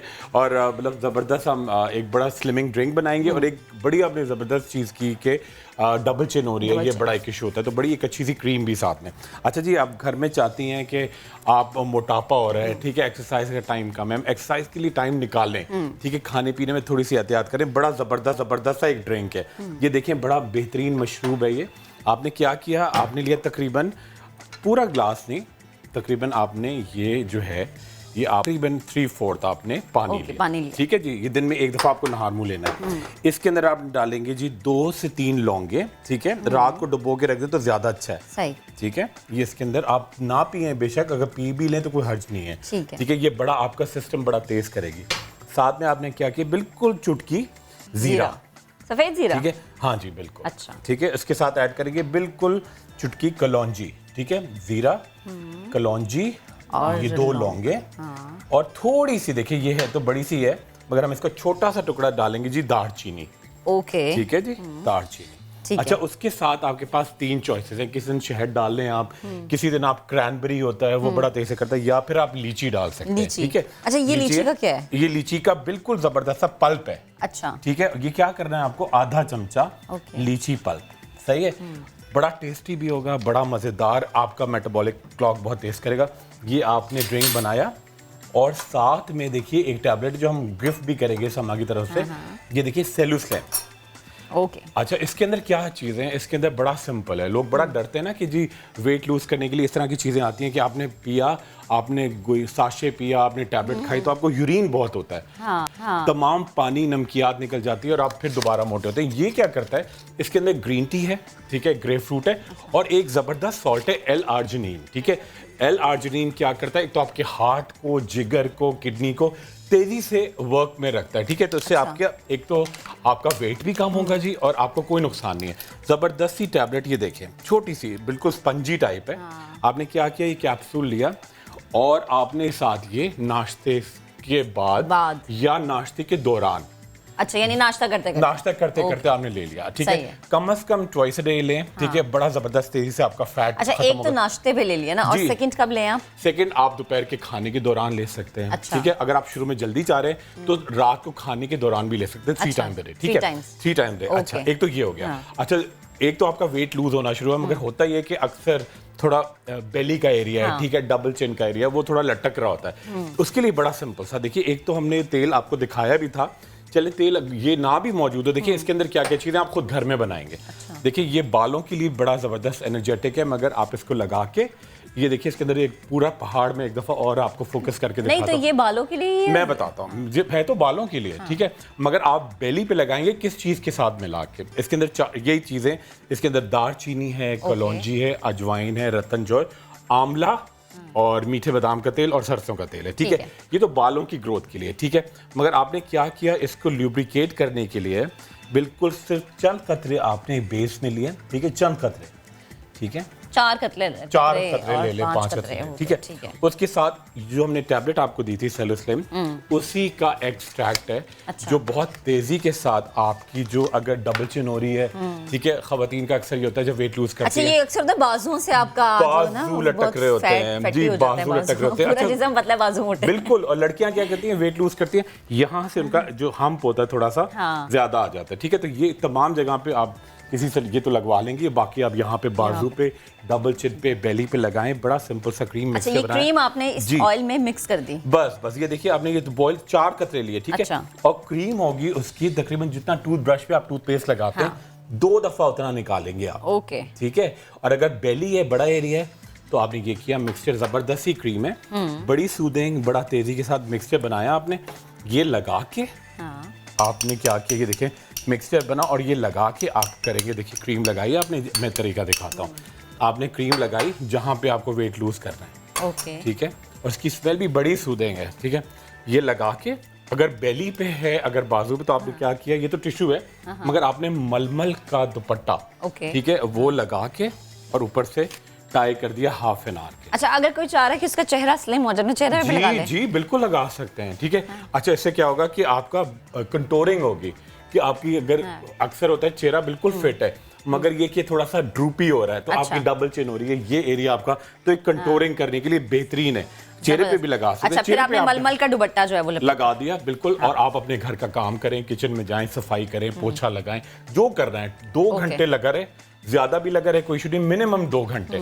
और आप देखें विद इन 10 डेज आप बहुत जल्दी, मगर ये नहीं कि रोजाना नहारियां कुन्ने चल रहे हैं, हाँ ना, थोड़ा डाइट का भी ख्याल रखें, हाँ। मुंह पे जब तक जिप नहीं लगेगी, थोड़ी सी चले मुंह बंद रखें, तभी आपका पेट अंदर होगा। हाँ, मुंह बंद रखना बड़ा जरूरी है जी, बिल्कुल। अच्छा आपा, आप मुझे बताएं कि हम अक्सर जो लड़कियां, खवातीन, उनका ये बड़ा इशू होता है, सर्दियों में स्किन फट रही है, स्किन खुश्क हो रही है, बेस बना रहे, बेस फट जाती है। अच्छा, लोशन अगर आप यूज करें वो वक्ती रहता है, उसके बाद उसका असर भी खत्म हो जाता है। अच्छा देखिए, अगर ऐसा है ना तो नारियल का पानी बहुत अच्छा है। नारियल का पानी, नारियल का पानी पहले आप जैसे मतलब कि आपने चेहरा धो लिया और आप मेकअप करना चाहते हो, चाहते कि मेकअप स्टे करे, तो आप नारियल का पानी लगा लें। या गाजर है, गाजर को जैसे आपने इसके स्लाइस बना लें, वो आप कर लें। नहीं, गाजर का जूस लगा लें, गाजर का जूस, हाँ। और गाजर का जूस पिए भी, नारियल का पानी भी पिए, तो देखें आपकी स्किन हाइड्रेट होगी। और सर्दियों में हम पानी कम पीते हैं और हम ये डरते कि सर्दियों की रातों को उठ के वॉशरूम कैसे जाएंगे। तो आप एक काम कीजिए, इससे आपका मोटापा भी कम होगा कि जैसे ही आप उठते हैं, मिसाल के तौर पे आप 7 बजे उठते हैं, तो दोपहर 12 बजे से पहले आपने 1.5 लीटर पानी पी लेना है। अच्छा, हाँ, इस पे जब 1.5 लीटर पानी आप इस अरसे में पी लेंगे, तो आपने मतलब अगर आपको 2 लीटर पीना है तो आपने आधा पानी तो पी लिया, और जो पूरे दिन के और रात की जो आपकी किडनी को डिटॉक्सिफिकेशन चाहिए वो भी हो जाएगी। तो ये जबरदस्त। अच्छा, एक कॉलर हमारे साथ मौजूद है कराची से, बुशरा ने हमें ज्वाइन किया। अस्सलाम वालेकुम बुशरा, गुड मॉर्निंग, क्या सबका और किससे सवाल करेंगे आप? जी, डॉक्टर प्लीज से बात कर। जी, आप सुन रही हैं? जी, अस्सलाम वालेकुम। वालेकुम अस्सलाम। डॉक्टर साहब, मुझे ना ये चेहरे पर जो पड़ जाती है ना, वो बहुत ज्यादा है, माथे पर और गालों पर। क्या हो जाती है? छाइयाँ, जैसे छाइयाँ कहते हैं ना। छाइयाँ, ठीक है। हाँ, तो वो बढ़ती जा रही है ना, ऐसे फैलती जा रही। अच्छा ठीक है, मैं बता देती हूँ। देखिए, 2 जूसेस हैं, इसका इस्तेमाल करेंगे तो इंटरनली आपके लिए झाइयाँ, मलाजमा या जो भी हैं उसमें बहुत फ़र्क डालेगा। एक है पाइनएप्पल, दूसरा है खीरा। खीरा, सफ़ेद ज़ीरा, पुदीने के पत्ते, आप इसको ब्लेंड कर लें, इसमें आप डाल दें नींबू। मगर क्योंकि सर्दियां हैं तो फिर अगर आप ये नहीं अगर ये भी पीना चाहते हैं तो आप दोपहर में पी सकते हैं। दूसरा, पाइनएप्पल का इस्तेमाल ज़्यादा करें। एक चीज़ अभी आई है मूली, आपने क्या करना है, मूली का रस निकाल के जहाँ जहाँ आपकी पिगमेंटेशन है वहाँ आप लगाएं, लेकिन आपकी स्किन ड्राई नहीं होनी चाहिए। अगर आपकी स्किन बहुत ज़्यादा ड्राई है तो आप ग्लिसरीन में मिला के लगाएं, तो इंशाल्लाह इससे आपके ये जो है मेलानिन थोड़ा सा साफ़ हो जाएगा, आपकी स्किन साफ़ लगेगी। ठीक है, एक और कॉलर है नबीला मंडी बहोद्दीन से। अस्सलाम वालेकुम नबीला, गुड मॉर्निंग। क्या सवाल है आपका, क्या मसला है? अस्सलाम वालेकुम। वालेकुम सलाम। डॉक्टर बिल्किस से बात करनी है। जी जी, आप सुन रही हैं। डॉक्टर साहबा, मेरा मसला ये है कि मेरे मियाँ की 40% जरासीम है। ऐसी क्या चीज़ मैं दूँ क्या है जिससे कि इनके की तादाद बढ़ जाए? अच्छा ठीक है बता देती हूँ। आजकल सिंघाड़े आए हुए हैं, तो आप ऐसा करें कि सिंघाड़े जो हैं ताज़े बॉईल किए हुए 5 सुबह 5 शाम, इसके साथ बनाना यानी कि केला थोड़ा सा, मतलब कि आप जब लेते हैं उसके बाद उसको 2-3 दिन के लिए रख दें। जब उसके ऊपर का छिलका पतला हो जाए तो ये आप उन्हें खिलाएं। और दूसरी एक चीज़ है, दालचीनी को पीसकर शहद में मिला लें अगर उनको शुगर नहीं है तो। ये दालचीनी शहद में जो मिला हुआ है ये आप सुबह निहार मुंह उनके मसूड़ों पे लगा लें। ये टोटका है, इसके कोई साइंटिफिक एविडेंस तो नहीं है, लेकिन इससे जो स्पर्म काउंट की आपने बात की है उसमें फ़र्क पड़ेगा। ठीक, एक और कॉलर हमारे साथ हैं इस्लामाबाद से, आयशा। अस्सलाम वालेकुम आयशा, गुड मॉर्निंग। किससे बात करना चाहेंगी? सलाम मैम, मुझे डॉक्टर बिल्किस साहिबा से बात करनी है कि सर्दियों में अक्सर मेरे होंठ बहुत ज़्यादा फट जाते हैं, और इसके अलावा ना वो पलकें खूबसूरत करने के लिए कुछ बता दें। अच्छा ठीक है, आप ऐसा कीजिए, चारों मगजियात का तेल आता है, अगर कहीं से आप खुद जाके निकलवा लें, या लौकी का तेल ले लें, पम्पकिन सीड ऑयल, ये आप होंठों पे बार बार री अप्लाई करें। तो जो सर्दियों में, या अगर किसी को मतलब वैसे ही कुछ लोगों की आदत होती है वो अपनी उसको होंठों को लिप करते रहते हैं, तो दोनों के लिए बहुत अच्छा है। और अगर पलकों को खूबसूरत बनाना है तो जैतून का तेल और कैस्टर ऑयल दोनों को मिक्स कर लें। मिक्स करने के बाद आप अच्छी तरीके से अपने पलकों की भी, जैसे हमें हर चीज़ की ज़रूरत होती है एक्सरसाइज की, तो आपने आंखें बंद करके इसकी भी एक्सरसाइज करनी। जितनी अच्छी मतलब कि इसकी एक्सरसाइज करेंगे इतनी अच्छी आपकी पलकें होंगी। लेकिन याद रखिएगा दोनों चीज़ें असली होनी चाहिए, क्योंकि ये बहुत डेलिकेटेड एरिया है। ऐसा नहीं कि अंदर जाके आपको कोई सेंसिटिव है।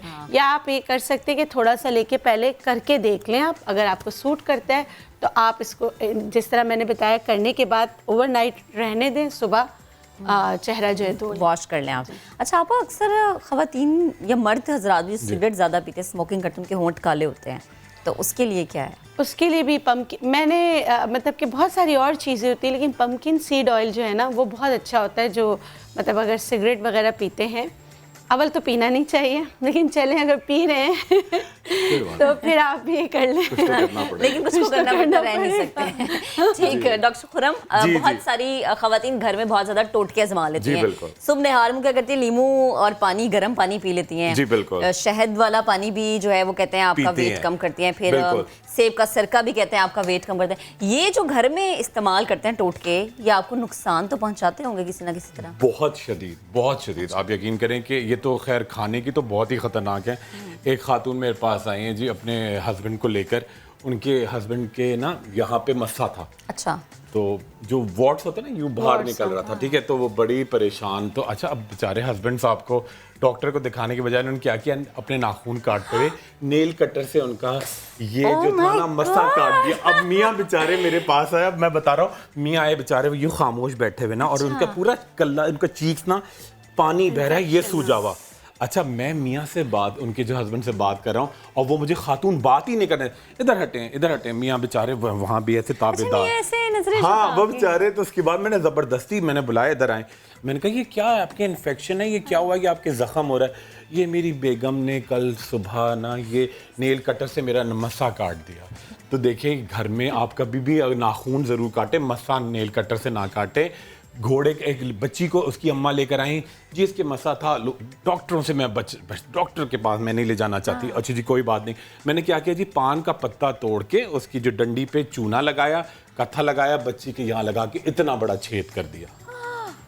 तो ये घरेलू टोटके आपको नुकसान देते हैं। देखिए, आप जब तक ऑथेंटिसिटी ना हो, और कम से कम आप छोटी बच्ची 12 साल की, उसके चेहरे पे तो आप कोई तजर्बागाह ना बनाए ना, तो ये बड़ा मुश्किल होता है। जो भी करना है आप डॉक्टर को दिखा दें, डॉक्टर से कोई डरने की जरूरत नहीं है। जाहिर है साइंस ने इतनी तरक्की की, कुछ ना कुछ तो हल है बिल्कुल, और लग के करना बड़ा जरूरी है। स्पेशलिस्ट के पास जाते हैं, वो आपको अच्छा गाइड करते हैं। बिल्कुल सही बात। जैसे कि अगर मैं ये कहूँ कि मैं मोटी हूँ, जो कि मैं अल्हम्दुलिल्लाह नहीं हूँ, तो अगर मैं घर में टोटका आजमा लूं कि मैं निहार हूँ, नींबू पानी में डाल रही हूँ, इसका क्या नुकसान है? क्योंकि बहुत ज्यादा लोग ये रिकमेंड करते हैं निहार मुँह नींबू पानी पिए। देखिए बिल्कुल पिए, मगर क्वांटिटी देखिए, एक गिलास पानी है ना, इसमें आपने 10 से 12 कतरे डाले, ठीक है, थोड़ा सा कलौंजी ऐड किया, ठीक है, और आपने ये पीने के बाद कुछ थोड़ा सा जौ का दलिया लिया स्किम मिल्क में, या आपने कोई बिस्किट्स लिए नॉर्मल जो होते हैं, जो जैसे वीटाबिक्स होते हैं, ठीक है, जिसके अंदर एनर्जी होती है, डेड कैलोरीज नहीं, तो वो तो सही है, मगर आप लिए चले जा रहे हैं जी, सिरका डाल के पी रहे हैं, तो बहुत तेजी के साथ तेजाबियत होती है आपको, ठीक है। अल्सर्स आपके बड़े कॉमन है, मैदे का अल्सर बड़ा कॉमन है। थर्ड रीगर्जिटेशन कहलाती है, आपको क्या लगता है कि जैसे पूरा खटास आपकी नाक तक आ रही है, ठीक है, रिफ्लक्स होता है, रीगर्जिटेशन बड़ा, तो ये चीज़ें खुद घर में आप बगैर मशवरे के। अच्छा, दूसरी बड़ी इंपॉर्टेंट बात है कि जी आप समझते हैं कि जी सिर्फ ये मैं चीज़ें लेके उसके बाद में चिकनाई भी खा लूँ, वो और बुरा इफेक्ट देता है ना, मुंह बंद रखें ताकि आपका पेट अंदर जाए। आप अगर अपने आप को जानते नहीं और आप कोई भी रेमेडी करते हैं, वो आपको नुकसान पहुंचा सकते हैं। आप कोई भी रेमेडी करें, 7 दिन करें, वो आपको बता देगी वो आपके लिए है या नहीं। अच्छा, जैसे अगर अल्सर है तो सुबह ही सुबह आप एसिडिक चीजें करेंगे तो आपको नुकसान। हमेशा नींबू पानी शहद कहा जाता है, क्योंकि वो नींबू के जो मुज़िर असरात हैं उसको जो है ख़त्म करने में मदद फराहम करता है शहद। लेकिन अनफॉर्चुनेटली आप ये कहेंगे यहाँ पे जो है शहद भी असली नहीं मिलता, वो जो है ना चीनी का बना होता है। दुपट्टे पे रख के आप देख लें, हाँ, दुपट्टे पे आप रख के ये चीज़ें हैं कि शायद असली है ये नहीं। इसलिए जो है ना रेमेडीज़ जो है ना आपको हमेशा अगर आप कर रहे हैं और बहुत माइल्ड करें, जैसे खुरम ने कहा कि आपने 10 से 15 कतरे उसके बाद और 7 दिन तक एटलीस्ट आप करें तो सही, फौरन रिजल्ट नहीं आता। ये बड़ा इंपॉर्टेंट। अच्छा, अब देखिए नींबू बहुत चीज़ों में आपकी मदद करेगा, लेकिन अगर आपकी एज ज़्यादा है तो आपकी हड्डियों को नुकसान पहुंचाएगा, कैल्शियम निकालेगा। हाँ, तो ये है कि अगर ज़्यादा एज है 40 प्लस है तो आपको नुकसान भी कर सकता है। अच्छा आपा, एक और चीज़ जैसे हमने जिक्र भी किया कि हम गैर ज़रूरी जो चेहरे पे बाल हैं उसके बारे में भी बात करेंगे। अक्सर ऐसा होता है कि छोटी सी उम्र में हम देखते हैं कि लड़कियों के चेहरे पे बाल आना शुरू हो गए। इसकी क्या वजह? हार्मोन्स की तब्दीली या आपकी ग़िज़ा ऐसी होती है? देखिए, लाइफस्टाइल, बिल्कुल सबसे पहले आपका लाइफस्टाइल। आप कुछ ऐसी चीज़ें इस्तेमाल कर लेते हैं जिससे चेहरे पे बाल आ जाते हैं, और ये जेनेटिक भी होता है, हार्मोनल इश्यूज भी होते हैं, और एशियन स्किन पर बाल होते हैं, ज़्यादा होते हैं, ये साइड्स पे ज़्यादा होते हैं। होता है क्या कि अगर थोड़े से बाल है ना, हम फिर क्या करते हैं उसको ख़त्म करने के लिए खुद से, देखिए अगर आप वैक्स भी करा रहे हैं तो वैक्स का भी एक तरीका है। आप बाल तोड़ते हैं, जब आप बाल तोड़ोगे तो आपका बाल मोटा होगा, और अगर एक्नी प्रोन स्किन है, यानी कि आपकी स्किन पे पहले से एक्नी है और आपने गलत तरीके से वैक्स किया तो इन्फेक्शन उससे भी हो जाता है। हाँ, तो ये छोटी छोटी चीज़ें हैं, उसका अगर आप ध्यान रखें तो इंशाल्लाह सही होगा। और यहाँ वैक्स कराया और यहाँ आपने मेकअप कर लिया, ये चीज़ भी ठीक है। कॉलर हमारे साथ मौजूद है साइमा सरगोधा से, उनसे बात करते हैं। अस्सलाम वालेकुम साइमा, गुड मॉर्निंग, किससे बात करना चाहेंगे? गुड मॉर्निंग, मैंने डॉक्टर ना बल्कीस से बात करनी है। मैडम, मेरा बहुत बड़ा मसला है, मेरा वेट भी बहुत है। अच्छा, वेट बहुत है जी? जी, मेरा वेट पहले था 75, मैंने फिर जिम किया अब 4 महीने, तो मेरा अब ना हो गया था 66, मगर मेरा वेट दोबारा से बढ़ जाता है। बहुत ज्यादा कंट्रोल करके भी मेरा वेट दोबारा हो जाता है। मैं मेरा बहुत बड़ा मसला है, मेरे शादी में भी यही मसला बन रहा है। अच्छा, आप मेरे गैर जरूरी बाल भी हैं चेहरे पे। अच्छा, देखिए बात सुने साइमा, आपके इधर से मतलब किसी भी साइड से गर्दन काली है? जैसे गर्दन नहीं है, नहीं। यहाँ हेम्प, यहाँ ये थोड़ा सा बढ़ा हुआ है पीछे यहाँ पर? जी, और बैली भी ज्यादा है। बैली भी ज्यादा और लोअर बॉडी भी ज्यादा होगी। आप देखिए, आप सब जैसे आपने जिम किया, आप डाइट या आपने कोई अल्ट्रासाउंड कराया, आपने अपना विटामिन D3 चेक कराया, आपने CBC कराया, थायराइड कराया, मतलब आपने इंटरनल इन्वेस्टिगेशन करवाई अपनी? जी, मेरे ना पीरियड्स मसला भी था, और जो ना मेरे बहुत ज़्यादा काफ़ी मसले थे मेरे। देखिए साइमा, मैं आपको एक बात बताऊं, जब तक आप अपने आप को नहीं जानोगे तब तक आप बत्ती के पीछे, ट्रक की बत्ती के पीछे भागती रहेंगी, ठीक है? सबसे पहले इंटरनल इन्वेस्टिगेशन कराएं, सही है? अच्छा, यहाँ खड़ी होकर जितनी मैं आपकी मदद कर सकती हूँ मैं आपको कर देती हूँ। बाजरे की रोटी खाएँ, एकदम से रोटी चावल ना छोड़ें। सही है। और अपने पोर्शंस कर लें, जैसे आज अभी आप बंद गोभी का सूप भी पी सकती हैं, ग्रीन टी ले सकती हैं, एक्सरसाइज करें। आपके हार्मोनल इशू है तो इसके लिए बहुत अच्छे वॉल योगा एक्सरसाइज आती है, वो कीजिए। और आपने एक साथ खाना नहीं खाना, और रात का खाना कोशिश करें 7 बजे से पहले खा लें, फिर एक लंबा सा आपका जो पीरियड है वो आ जाएगा। और अगर आप मैं आपको कॉफ़ी का भी बता देती हूँ जो बहुत अच्छा है। आपने ब्लैक कॉफ़ी लेनी है, उसमें 1 नींबू जो है पूरा निचोड़ना है, 1 चम्मच एक्स्ट्रा वर्जिन कोकोनट ऑयल डालना है। आप ये सुबह निहार पेट पहले 1 गिलास पानी पीजिएगा। जब भी आप कोई खाली पेट चीज़ करें पहले 1 गिलास पानी पीना है, उसके बाद कोई टोटका करना है। ये करेंगे तो भी आप लोग को नुकसान नहीं होगा, अगर होगा भी तो बहुत कम होगा। तो ये वाली कॉफ़ी पीजिए, ये भी आपके आपके मेटाबॉलिज्म को फास्ट करने में आपकी मदद करेगी। ठीक है। आपा दूसरा ये कि इनके चेहरे पे बाल हैं, देखिए हार्मोन्स की वजह से हैं। अच्छा। लोअर बेली का बड़ा ज़्यादा होना, वेट किसी तरह स्टक हो जाना, नहीं गिरना। जब तक देखिए एक बात बताऊं आपको, डॉक्टर खुरम भी कहेंगे विटामिन D3 अगर आपके कम है ना तब भी आपका वेट नहीं गिरेगा। अच्छा जी, विटामिन D3 को देखें, चेक करें। आप देखें आपका लीवर फंक्शन कैसा है, क्या चीज़ मतलब कि ज़्यादा हो रही है, क्या चीज़ कम हो रही है। आप प्रोटीन डाइट पे चले जाते हैं, आपका प्रोटीन वैसे ही ज़्यादा होता है, आपकी हड्डियों में दर्द शुरू हो जाता है, यूरिक एसिड बढ़ जाता है, तो फैटी लीवर है। आप फिर भी आप प्रोटीन डाइट कर रहे हैं, अपने साथ नुकसान करें। अपने आप को जाने, फिर अपना इलाज अपने पे रहम करें। एक और कॉलर हमारे साथ मौजूद है, मलिक अमजद पिंडी से हमें उन्होंने ज्वाइन किया। अस्सलाम वालेकुम सर, गुड मॉर्निंग। क्या मसला है आपका, किससे बात करना चाहेंगे? ये मुझे डॉक्टर खुरम साहब से आपस से बात करनी है। जी जी मलिक साहब अस्सलाम वालेकुम जी, कैसे हैं आप? मुझे पोलन एलर्जी का मसला है। जी बिल्कुल बिल्कुल। तो इससे ना मुझे कोई सांस का प्रॉब्लम बनता है। बिल्कुल सही। अच्छा, इसके लिए आपकी फैमिली में है, ये विरासत में आपके वालिदैन में भी था जी? नहीं, ये सिर्फ मुझे फर्स्ट टाइम हुआ है ये। अच्छा अच्छा। और आपके बच्चों में तो नहीं है कि जैसे कुछ उनकी चीक्स लाल हो जाते हो, ये इस तरह का इशू नहीं है? बिल्कुल। मैं छोटे बेटे को भी तो थोड़ा सा मसला बन रहा है। जी बिल्कुल बिल्कुल। ये होता है फैमिलीज जो एस्थमेटिक होती हैं। अच्छा। और जैसे वालिदैन को पोलन एलर्जी होती है। बट ही सेड उनके पेरेंट्स को नहीं है। नहीं, पेरेंट्स को नहीं है। हाँ। तो देखिए कोई अगर हमें कोई बीमारी होती है ना कि अगर वर्टिलाइगो है तो ज़रूरी नहीं कि आपके पेरेंट्स को, एक आध पीढ़ी स्किप हो सकती है। हो सकता है नाना नानी को, दादा दादी को, परदादा को, ठीक है जी, एक आध पीढ़ी स्किप होती है, मगर होता खानदान में। अच्छा, अब उनके बच्चे को है। अच्छा, ये एस्थमा है पूरे खानदान में।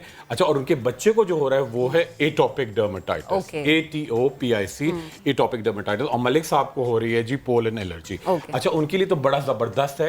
एक तो आप क्या करेंगे जी, रोज़ाना शहद 1 गिलास नीम गर्म पानी में 1 चमचा शहद, और 2 टाइम्स अ डे एक टैबलेट पूरे पाकिस्तान में कराची से लेके कश्मीर तक अवेलेबल है। फ्री हेल ये आपका तेज़ी से म्यूकस बनाएगी, तो आपको जो एलर्जी होती है, जो आपको खुश्की रहती है, वो ख़त्म होगी, रोगन आपके अंदर बढ़ेगा। सेकंड चीज़ बड़ी इंपॉर्टेंट है कि जी आप रोज़ाना रात को सोते वक्त आप क्या करें जी, दूध जरूर लेंगे, 1 गिलास नीम गर्म दूध, उसमें चुटकी हल्दी डालें और साथ में डालेंगे शहद। ये आप उसके साथ फ्री हेल रात में लेंगे और दिन में नॉर्मली लेंगे। सेकंड चीज बहुत इंपॉर्टेंट करेंगे जी, आप कुछ भी कपड़े पहने, जो भी वुलन, इस्लामाबाद में सर्दी ज्यादा, अंदर कॉटन लाइनिंग हो, और दरख्त आप जितने लगाएंगे इस्लामाबाद में घर में मौजूद होना चाहिए। और पेट्स, अगर घर में आपके पालतू चीजें हैं, कुत्ते हैं, बिल्लियां हैं, पैरेट्स हैं, उनसे आप दूर रहे भाई, दूर रहे। ठीक है, बेहद शुक्रिया आपा डॉक्टर खुरम, बेहद शुक्रिया। आज के प्रोग्राम से अब तक के लिए इतना ही। इंशाल्लाह कल आपसे मुलाकात होगी मुख्तलिफ खबरों के साथ। अपना बहुत सा ख्याल रखें। शुएब वाली बात मैं आज कहूँगी कि जब भी बाहर जाए मास्क ज़रूर पहने, समाजी फासले का ख्याल रखें। अल्लाह हाफ़िज़।